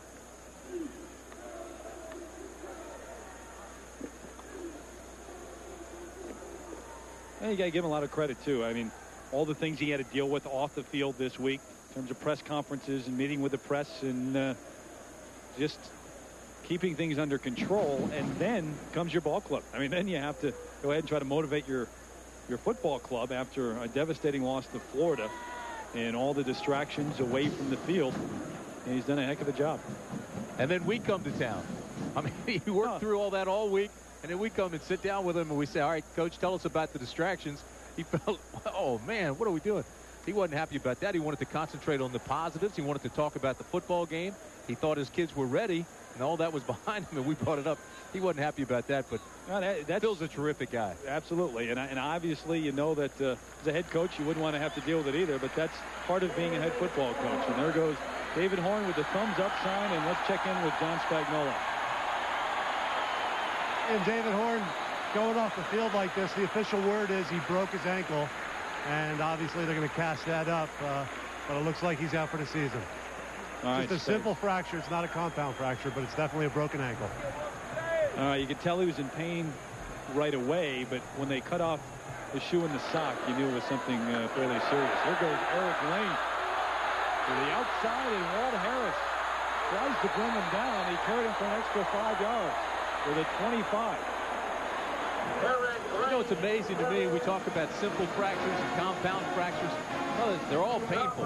But I wonder if he knew he broke his ankle right away, because as soon as the trainer came out, he talked to him and then cut his shoe off. He may have said, hey, I broke my ankle. I felt it go. Not a simple fracture if it happens to you. Yeah, I'm not sure that's, I mean, that's the word that's always used, but I'm not sure it's the best word there. First down at the 25. Jay Graham tries to go outside, but he can't get there, wrapped up in the backfield. Great effort by Michael Lindsay, the defensive end. Came from the backside and chased him down and made the hit. Showed pretty good speed there coming from the opposite side. Look at the guns on these guys. And they all spend a lot of time in that weight room. Make a trip in there this week? I'll see you in there. I guess not. Up top after the pump fake and out of the end zone. The intended receiver, Joey Kent. And speaking of injuries, a week ago against Florida, Joey Kent suffered a concussion and actually a lacerated tongue. He bit his tongue, did not have his mouth guard in, and a wicked hit. Actually got sutures in his tongue. Boy, look at this. And certainly over that today, obviously, so we can add on to the ledger. Graham, huge second half. Graham has just exploded in this ball game. And they've kept it on the ground here in the second half for the most part, too. And why not? Better than 5 yards every time he touches it. And sent back again is Graham. Running to the air. Greg Tyler complete to the 13-yard line. That'll be enough for the first. They'll move the chains. And that's Clay Mack who made the tackle. Remember, he had the groin injury. He's been out. Bernard Ewell started for him today. On comes Mack, and now he's injured. They didn't want to play him today. Comes a time when you feel like you've got to get him back in there. Mack was asking to play. He's got that bad groin. Missed the LSU game, as you mentioned, or actually missed it. And look here. Again, he spreads his legs and falls funny. And when he does that, I wonder if that groin again got yanked. It may be the groin. He hurt it actually on the last play against Memphis, the first play or the first game of the year, and has been out. Another senior. And look at the numbers on Peyton Manning. 236 yards. He did throw the interception. I think that's see out of the halftime statistics. He had not thrown a touchdown pass in the first half, and they put up 31 points. Swing pass out to Eric Lane and incomplete. Boy, that was almost picked off. And Zell McGill was there. McGill got it. He was saying he picked it off before it hit the ground. Watch this. Once he starts bottling it, Lane has it once, twice, throws it up in the air. Now watch McGill coming out of the left hand of your screen, and watch and see if he gets this before it hits the ground. Here he comes. There goes the ball. And no, it just does hit the ground, yeah. And it looked like Lane may have taken his eyes off it to look at McGill. We've got a fog moving in here. Well, lights have been on since the start of the game. It's been overcast all day long. It rained all day yesterday. Temperatures in the low 50s. Straight ahead into the end zone. Eric Lane. If it's not Graham, it's Lane here in the second half.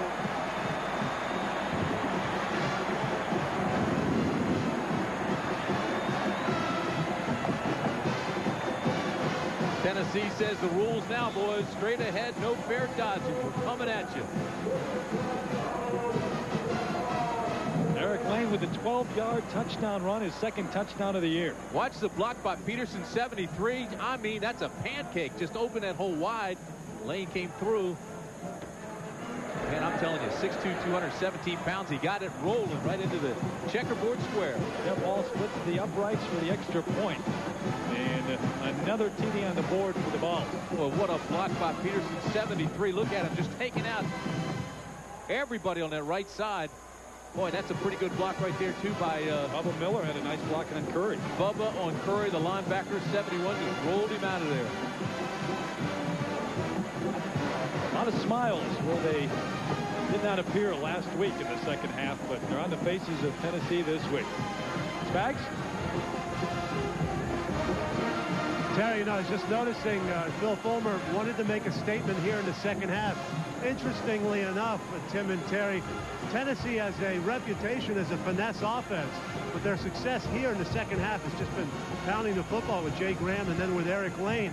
So you got to think, you know, this offense is very effective keeping the ball on the ground, and I think the big offensive linemen like the fact that their coach has confidence in them to run this game and to establish themselves in the second half like this. John, how about those blocks by Peterson and Miller? I mean, they just dominated guys. Yeah, and the seniors are staying in this game, too. We thought we'd see some alternating. Michael Brown takes the kick and goes to one knee in the end zone, and we'll take this time to check in with John Saunders again in New York. John? Thanks, Terry. Texas A&M trying to add to their lead. Kyle Bryant, 28-yard field goal, but is blocked by Kerry Hicks. This was following a turnover by the Buffs, so the lead remains 21-20. Terry. All right, John, and some more in the third and an exciting fourth quarter, I'm sure, up in that one. Remember, Texas A&M, maybe you win this game. A lot of people feel that they will cruise the national championship. I'm not so sure I'd hand it to them yet. Southwest Conference from here on out. Eric Moulds with a catch on first down out at the 22. Ron Jenkins, a cornerback, on the tackle. That's 11 catches now for Moulds. And the drive for the Vols, 8 plays, 69 yards, and just over 2 minutes taken off the clock. Eric Lane with the touchdown run.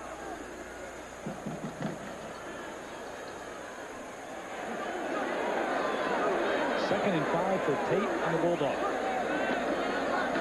Step dropped. Complete. And Moulds has room. Across the 40 to the 41. How about the move that he put on the initial tackler?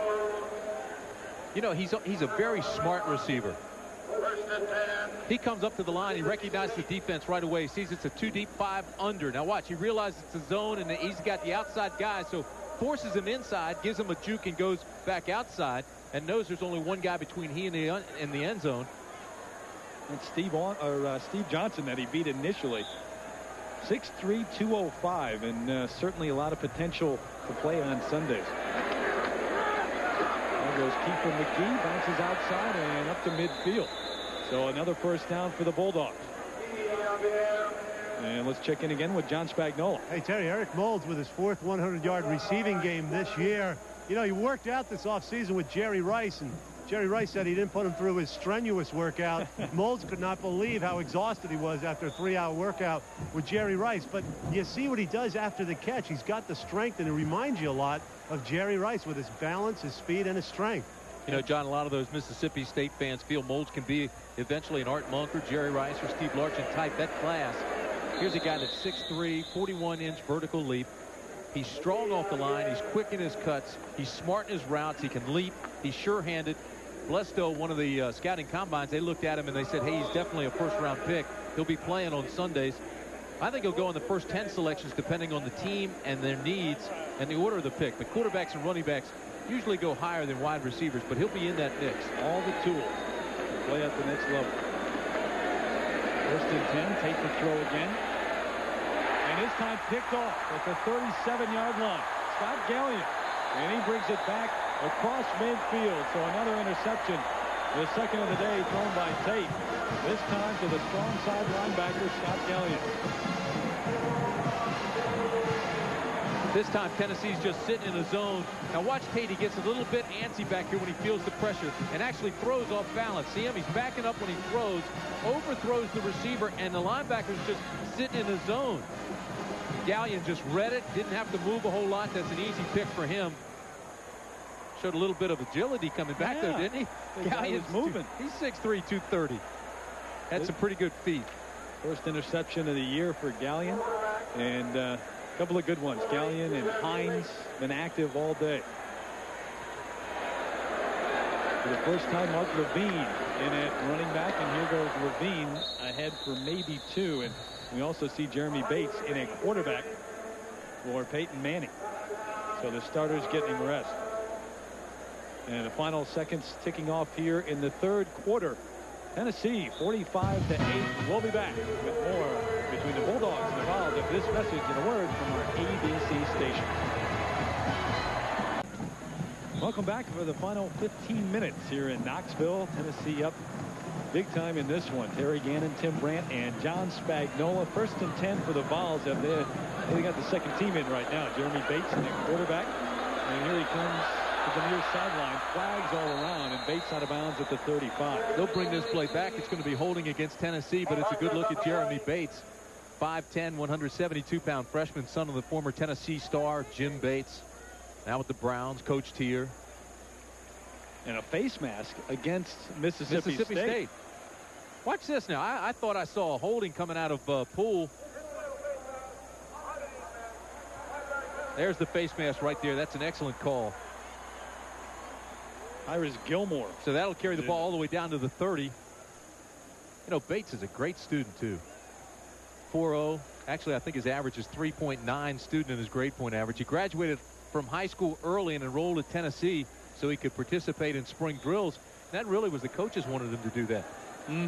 There were no backup quarterbacks, really. You had Peyton Manning and Colquitt gone after last year. Brandon Stewart with the transfer. Todd Helton goes and plays baseball.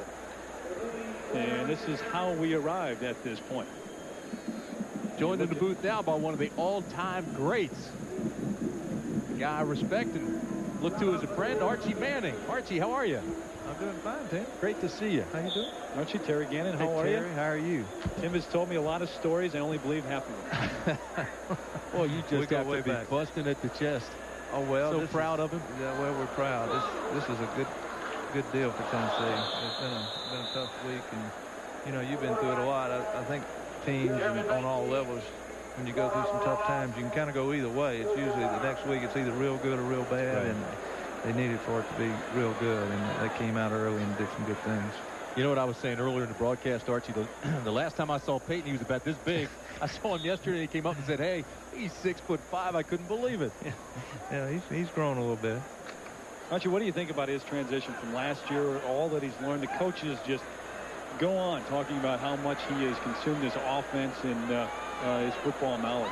Well, Terry, you know, it's so much that you can, a year's experience, just being on the field is so good for young people, no matter what position you're playing. And he, as a freshman, he kind of got thrown in there, and I didn't know if it was good or bad, but if you come through it with a positive experience, which he did, the experience is just invaluable. And to come back this year and be able to kind of you know, just be comfortable and confident and have it to himself. He's real happy. He's very confident. And last week, the second half was kind of a down time, but it says a lot for the team the way they came back today. Pretty good numbers today, I'd say. 21 out of 35, 235 yards, 1 interception on the day. And here's the punt. Down to inside the 5, maybe at the 2-yard line. The second time that Tennessee has done that today. They've got it all going this afternoon. We're back with more football and more Archie Manning in a moment.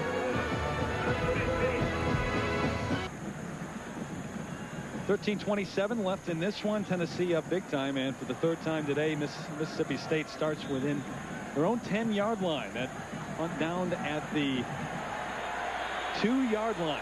So it's 1st and 10.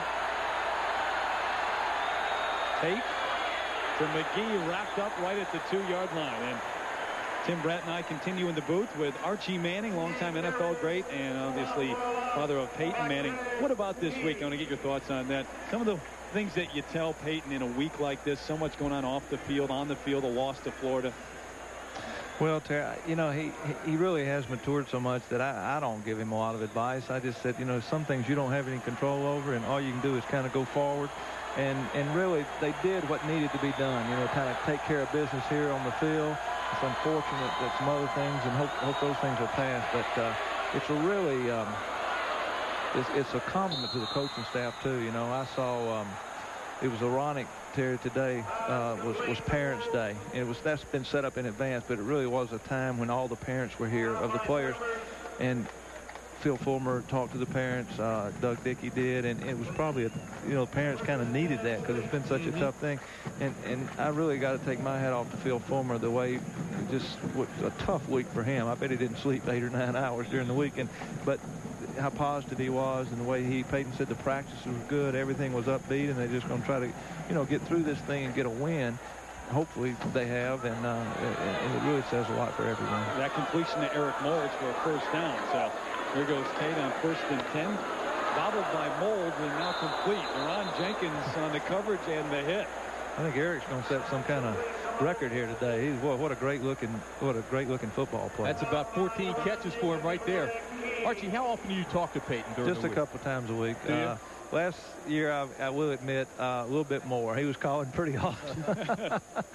So I see a big change. He pretty much, I think he knows how to handle things. He's kind of, you know, all the media things he has to do, and he's doing good in school. And we're proud of Peyton. You know, he understands football is a team game, and he keeps everything within the team. And he's having a good time, and that's what we want. Everybody wants for their children in college, to be happy and have a good time. On 2nd and 6, Chris Jones and broken up at the 45-yard line to Ron Jenkins, and Jones had a step on him. Well, Archie, you got to be very, very proud of him. I'll tell you that. Here's a pretty good receiver right here. Watch this. This ball is thrown. He went out of bounds, and he can't come back in and make that catch. But, you know, they've got Moulds, they've got Coleman, they've got they got Jones. some great-looking players. Let me tell you, this conference, you know, you've known me a long time. I'm an SEC guy. I know it. And this conference is really getting, you know, you got LSU getting better, you got Georgia getting better. South Carolina will eventually. They're going through a tough time. Kentucky's won a couple of games.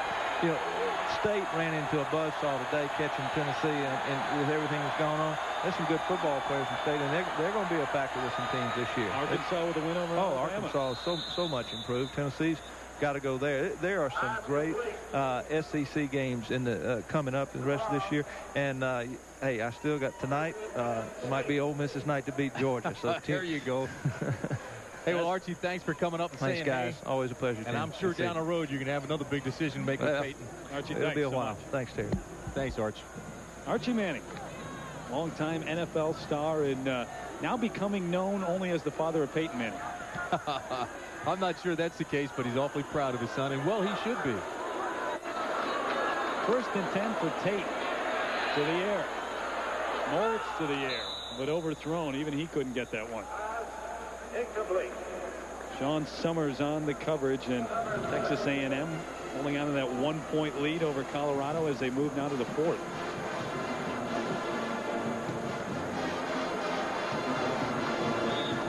And Ohio State with the big win over Pittsburgh, and you and I both a bit surprised with the 41 points on Pitt. We thought they'd be a closer game. And UCLA looking at the upset here. Derek Tate, 23 out of 39 on the day, and he goes down to the turf. You know, we've talked about a lot of things here in this ball game today, and certainly about Peyton Manning, but probably the most surprising thing to me, and certainly something that really deserves a lot of attention, is the way the Tennessee defense has played. I mean, they have played aggressively. They've been flying around. They've been carrying out their assignments. Sure tacklers. They're wrapping up guys. Coverage has been good. I mean, top to bottom, Phil Fulmer and his defensive coordinator, John Chavis, have the defense playing well. Now look at the pressure, and Tate's been under pressure all afternoon. Jonathan Brown wraps him up for the sack. And, you know, John Chavis, you mentioned him. You got to feel good for him because he's been under so much pressure the last couple of weeks, especially after the Florida loss. I agree. That ball overthrown. Quality guy, a guy that sits into the hot seat here. I mean, Larry Marmee before him as defensive coordinator took a lot of heat. Chavis says, I don't read the papers and don't listen to the talk shows. Well, I'm not sure that's really the case. I don't know if that's possible. I mean, a lot of guys say that, but he might try not to do that, but you got to hear it at some point. There he is right there. Defensive coordinator, and he deserves a lot of credit here this afternoon. Yeah, played at Tennessee. He was a defensive tackle. And Jenkins a little bit shaken up. But I'll tell you, Chavis is the 6th of 10 kids. He drove a school bus. He was raised by a sharecropper. He's a great story himself. Was a walk-on here at Tennessee.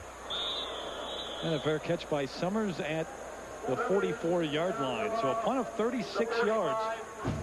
10-16 left here in Knoxville.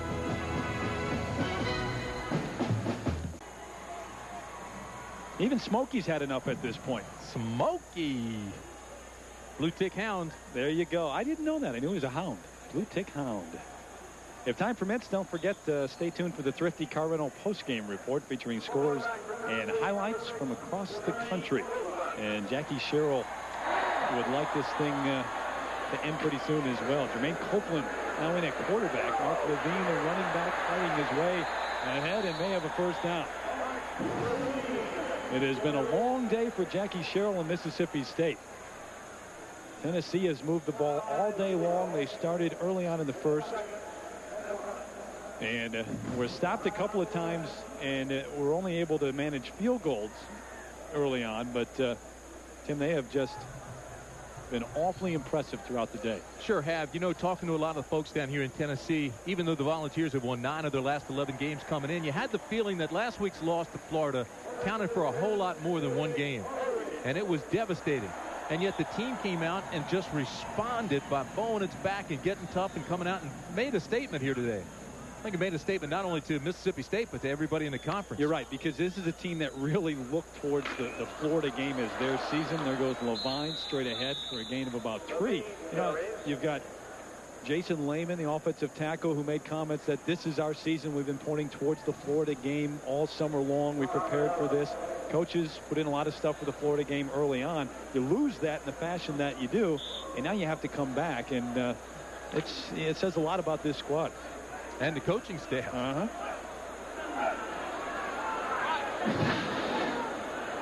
Second and 7 at the 42. Copeland under center. He ran in for a touchdown earlier in the game and complete out to the 40-yard line. It's complete to Andy McCullough, a sophomore out of Dayton, Ohio, and McCullough getting playing time today as well, with Nilo Sylvan gone from this team. High school All-American. Great basketball player in high school, averaged about 30 points a game. Still learning this offense. So 3rd down and 4 for the Volunteers. And the option, Copeland takes it himself and falls ahead for a yard. That's it. Tennessee is loaded, too. I mean, you talk about deep. We've already seen 3 quarterbacks. We've seen a lot of wide receivers exchanging offensive linemen. Defensive, they're moving around, moving guys. It's a deep team. I mean, and they're being smart, too. They're working guys in. They're working young guys up so that they'll be around for a while and they'll have experience when they do get their chance.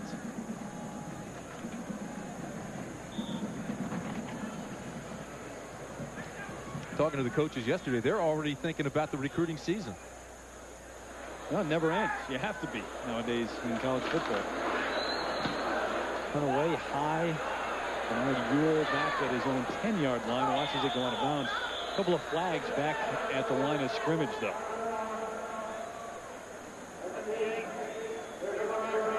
So we'll see if they'll bring it back. Offsides on Mississippi State. And the 5-yard penalty, it was 4th and 5. And we'll see if it in fact does give them the first down. I believe it does. Yeah. They only had 4.5 to go, so they should move the chains. There they go. Offside. Defense is 4th down, less than 5. Penalty results in a first down. As a coach, that's really got to burn you, too. Oh, especially Jackie Sherrill, who came into this game, and we talked about it before. His team led the league with the fewest number of penalties.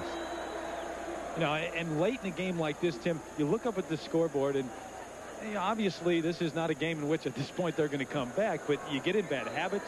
You allow yourself to do things that you wouldn't normally do, and they have had some penalties against them today. The swing pass out complete. Inside the 20 down to the 19-yard line. And let's check in again with John Saunders in New York. John?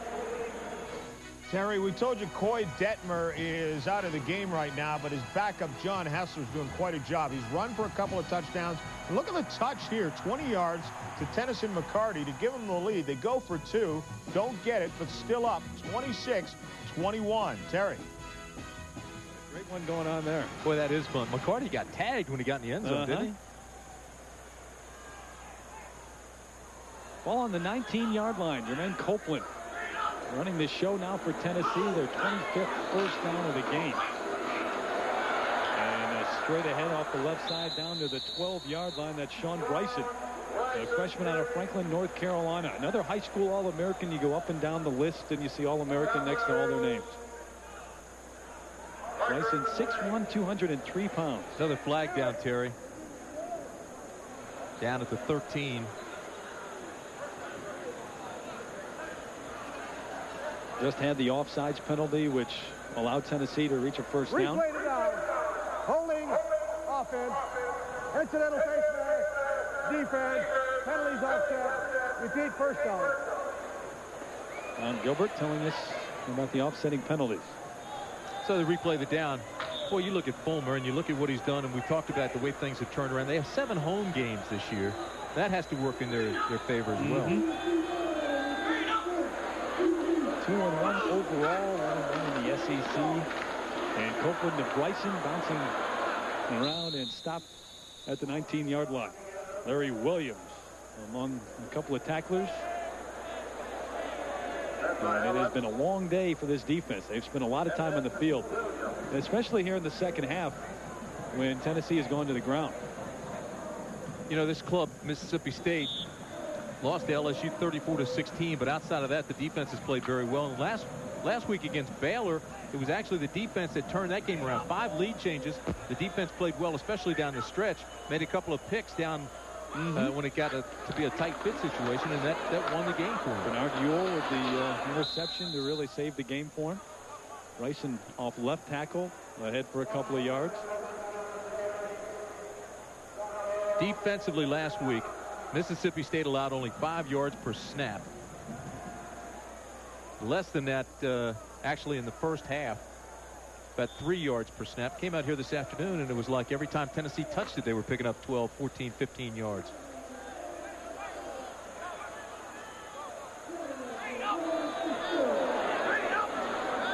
Third down and 8 for Jermaine Copeland in Tennessee. Throws it and caught at the 10-yard line, but wrapped up there. And they will not get the first down. That's Andy McCullough on the catch. Zell McGill with the tackle, and they want him to go for it. Tennessee fans are relentless now. They're saying go for it. 3 times they wanted Philip Fulmer to go for it. And this is the first time that he agrees and says, yeah, okay, I'll go ahead and go.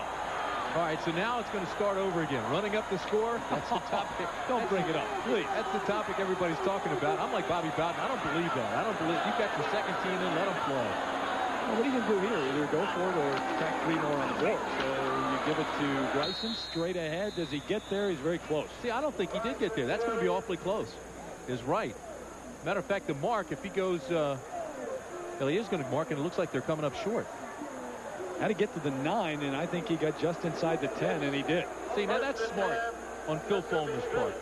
She said, don't put the automatic points on the board. Let them go for it. Let the kids play. Let them enjoy themselves. And the way it turns out, the clock continues to run, and Mississippi State makes a good play. Absolutely, and he's kept it on the ground for most of this drive. In fact, most of the second half. Monday, ABC's NFL Monday Night Football. We go to the Silverdome in Detroit. Barry Sanders and the Lions hosting Steve Young, Jerry Rice, all the group from the West Coast, the 49ers in town for that one. That's live Monday night at 9 Eastern, 8 Central here on ABC Sports.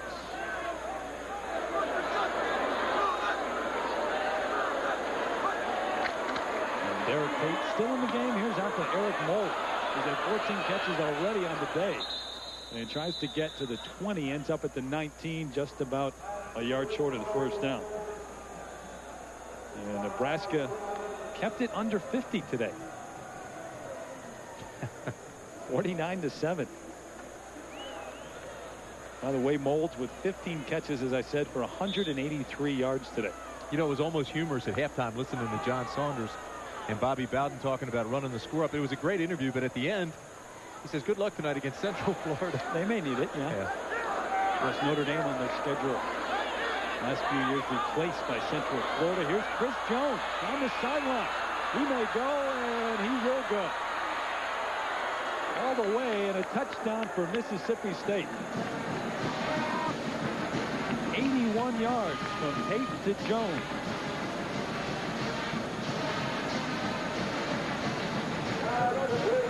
Been picking on that corner all day. Johnson came in, replaced Fair. Watch this. They're in a little zone coverage. They threw it over Johnson. That was it. After the safety missed, McNaugh came over, missed the tackle, and bingo, touchdown. Well, we said it. He's been quiet all day long, and he explodes for an 81-yard touchdown.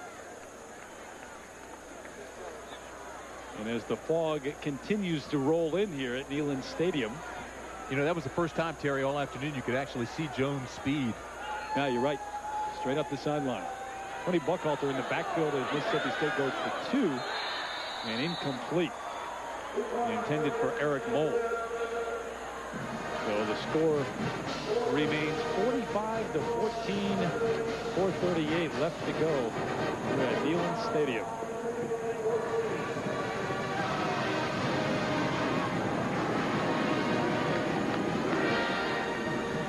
.438 left, and most of the Orange as headed for the exits here at Neyland Stadium. 45-14. It has been all Tennessee all day long. And the onside kick, and it rolls 10, and I believe they do have it. I can't understand why Tennessee didn't come and jump on it before it went 10 yards. And they have it. Mississippi State recovers, and Tennessee never went after the football. That's amazing to me. They never went after it at all, which Phil Fulmer's probably saying, what is going on here? Well, I don't think they understand. Now look at this. This ball is open right now for Tennessee, and it wouldn't have gone 10 yards. Tennessee could have gotten it back. But instead, these guys are all sitting there waiting for it to go 10 yards, and they just fall down on it. That's not knowing the rules. Joe Macon. It's almost as if Tennessee thought it had to go 10 yards. You're right. It's hard to explain. Joe Macon recovered it for Mississippi State. Eric Lane was standing right there and never went after it. So first down, and Derek Tate to the shotgun. Over the middle, Justin Coleman, and off his hands, it's picked off. Greg King with the interception. And the excitement after the onside kick going now for Jackie Sherrill.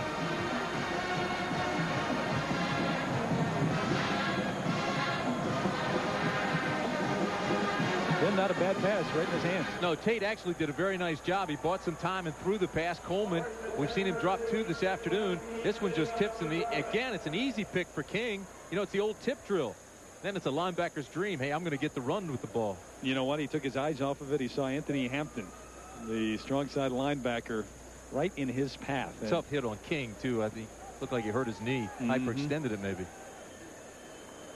Well, next Saturday, there's your lineup at noon Eastern on ABC Sports. Alabama taking on the Georgia Bulldogs, an SEC rivalry there, and other regional action as well. Check your local listings and call your local cable operator for the games available on pay-per-view. And then following that one, the National Showdown. The Fighting Irish against the Ohio State Buckeyes, number 21 against number 8. And that's all next Saturday on ABC. And Craig King walking off the field very gingerly. And here is Bates in at quarterback ahead to the 37-yard line. So Jeremy Bates comes back in for Jermaine Copeland, who ran the club for a series. And we talked about him. Bates, the freshman, left high school early. You talked about his 3.9 grade point average. I mean, you got to have pretty good grades to be able to do that. He's got some pretty good speed, too. Look at this. First of all, he makes a good read, knows the pitch man's covered. It opens up his alley for the running. He takes it up there and uses that speed. Bates is listed at 5'11". Guaranteed no he's chance. barely 5'10". No chance at 5'11". Quarterbacks have some pretty good pedigree, though. I mean, we talked about Manning. We talked with Archie Manning. Now here's Jeremy Bates, and he's the son of Jim Bates, who was a great star here. Don Bryson the handoff, but there are flags on both sides of the field. And I have something to say. I've been calling it cool all day long. It has officially gone to cold at this point. It is cold. Offside on the defense. 5-yard penalty. Previous spot. Repeat. First down. Now, how about the loss earlier today on Miami? Virginia Tech with the win in the Big East. Happy for Frank Beamer. He's done a marvelous job down at Virginia Tech, but had a couple losses early here this year and surprised folks down there. Virginia Tech, heck of a club the last couple of years. Last year went to the Gator Bowl, played these Volunteers, and were beaten. But they've been very good the last few years. And Bryson over the right side up to the 26-yard line.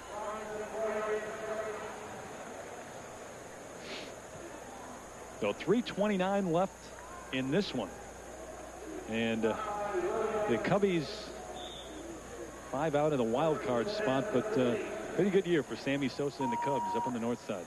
Good to see Pittsburgh's going to stay, too. I was some concern that McClatchy wouldn't come up for the money, and after 109 years, Pittsburgh would have to move on.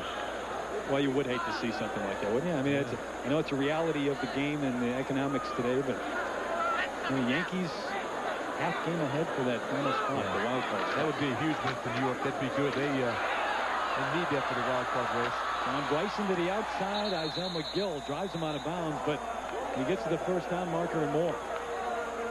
And inside the 15 to the 14. That clock can't move fast enough for Phil Fulmer, and it can't move fast enough for Jackie Sherrill. No. Only thing that can happen now is an injury or something negative. We've had a few injuries today. This game was decided long ago. 31-0 at the half. Here comes Bates on the option. Keeps it inside down to the 6-yard line and close to another first down, maybe about a yard and a half short. Now the other side of what we were saying is Jeremy Bates doesn't want this game to end. He's having some fun. He's getting some playing time. He's getting his repetitions out there. Yeah, and it goes back to that point. We had Bobby Bowden on at halftime with John Saunders in New York about running up the score and whatnot. I mean, you've got your second team in, your third team in. These kids want a chance to play on a Saturday. And you can't tell them just to sit on the ball. Especially when they go through 2 days, they go through spring ball. They want a shot. You're right. Phil Fulmer actually will have an opportunity now to look at these kids on film against SEC competition. Mm-hmm. 2nd and 1 at the 6. And straight ahead, fighting for the end zone and near the goal line, but he does not get in. Number 48, Gray Barker, running back out of Humboldt, Tennessee, and he was awfully close to scoring a touchdown. Watch what he does at the end now. He tries to reach the ball out and break the invisible plane. Right there. And he got, it looks like his glove actually hit the goal line. The glove without the football in.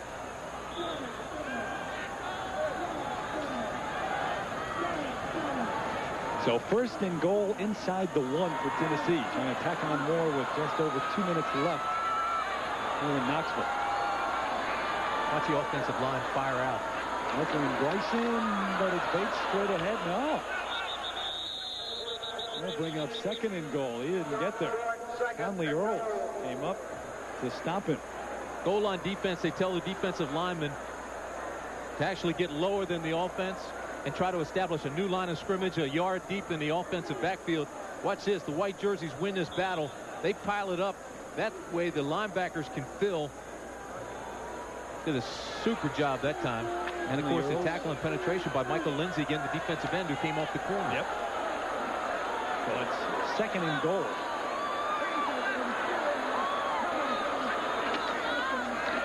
Bryson straight ahead. Is he going to get there? Yeah. Touchdown Tennessee, and he barely got there. Was stopped initially in the second effort, allowed him to cross the plane. So Bryson with his first touchdown.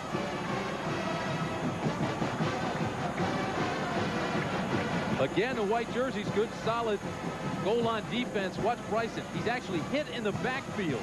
Now it's again a second effort. I didn't think he made it. The linebackers, even the DBs now still trying to hit, keep him away from the goal line. But the signal was made from the side judge who had a great view right down the goal line. Hey, did Walt Harris get in the backfield? I mean, now? I mean, he hit him as soon as he took the ball.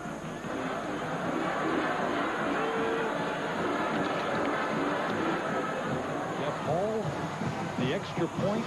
There have been many of those today. And it is 52-14.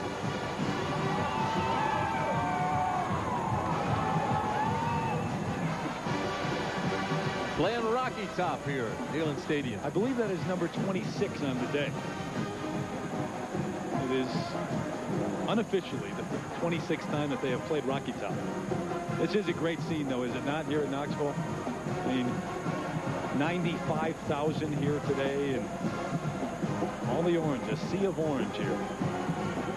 Well, you look at the SEC standings in the East. Florida obviously unbeaten, and Tennessee moves to 2-1 with the win today, and a pretty good schedule from here on out until they have to battle Alabama, Georgia, Kentucky, Vanderbilt, and South Carolina with the loss today to Kentucky. Of course, Arkansas and LSU, we talked about LSU and the job that they've done. Arkansas has surprised some people this year. Alabama 1-1. Right now, Tennessee's got its eyes on Florida and hoping somewhere along the line they can trip up and be upset. That's really the only shot the Vols have now at winning that title. Kick it off, Jeff Hall. Best conference in the country? I've always been a big follower like Archie Manning of the SEC. I love the kind of football they play, and they're always in the national title hunt. Michael Brown from his own 5. And dropped at the 29. I think it's the most competitive conference in the country. Yeah, you look top to bottom, I think you're probably right. And you mentioned LSU getting better this year. Go down to John Spagnuolo right now. Thanks, Terry. You know, Jackie Sherrill raised some eyebrows this week when he complained that the Tennessee cheerleaders use a sound system that's against the rules in the SEC. He said they lead cheers while the team is actually running plays. He said, if it happens today, I'm going to use this on those speakers and cut those wires. Hey, it wasn't an idle threat. He did it back in 1980 when he coached Pitt, and they won that football game 33-6. Hey, Spags, he didn't have to do it, though. They don't have the same speakers here. Well, I think that's true. I think he'd like to use this thing on their offense today and short-circuit that offense. Adam Russell now in at quarterback for Derek Tate. And the numbers on Russell this year. And it's now 2 for 3 for 7 yards after that incomplete pass on first down. Russell's a 6'1", 193-pound redshirt freshman. He was heavily recruited at quarterback out of high school. He practiced last year but was redshirted, so he's grown up a lot. Jackie Sherrill likes to change up his quarterbacks during a ball game, trying to get him some reps. But they didn't do it today. He's got a strong arm, usually a very tight spiral. Good little quarterback. Over 6,200 yards in high school. Isaac to the outside up to the 44-yard line. And actually that was the backup tailback, Rhonda Anjou, a sophomore out of Chattanooga, Tennessee. Anjou adds some power to State's running game. He's well over 200 pounds. Well, the backup's in for both clubs at this point.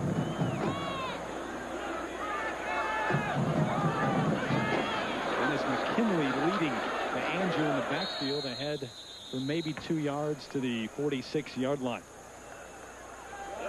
And the clock continues to tick here at Neyland Stadium. Adam Russell, the young freshman's looking over. He wanted to go to the hurry up. Jackie's saying, no, just settle down. Got 25 seconds left. Let's get out of here. Handoff right, handoff left. 19 and counting. And Russell to throw. And underthrows the intended receiver out at the 49-yard line. That's to Andrew. So the clock stops with 14 seconds remaining. Well, it's been a surprising game this afternoon. I can tell you that. I think everybody felt coming in that Mississippi State 8-4 last year, very, very much improved over that. Was going to give Tennessee all it could handle. Actually beat Tennessee down in Starkville last year, 22-15, and I don't know. It's been surprising to say the least. 31-0 at halftime. And they cruised from that point. So 3rd and 8. Andrew with a carry off the tackle and ahead for about 3 yards. And well short of the first down. May indeed be the last play of this game. And it is. So an impressive win for the Volunteers here in Knoxville after the loss last week to Florida. Final score 52-14. We'll come back to Knoxville to wrap things up in a moment.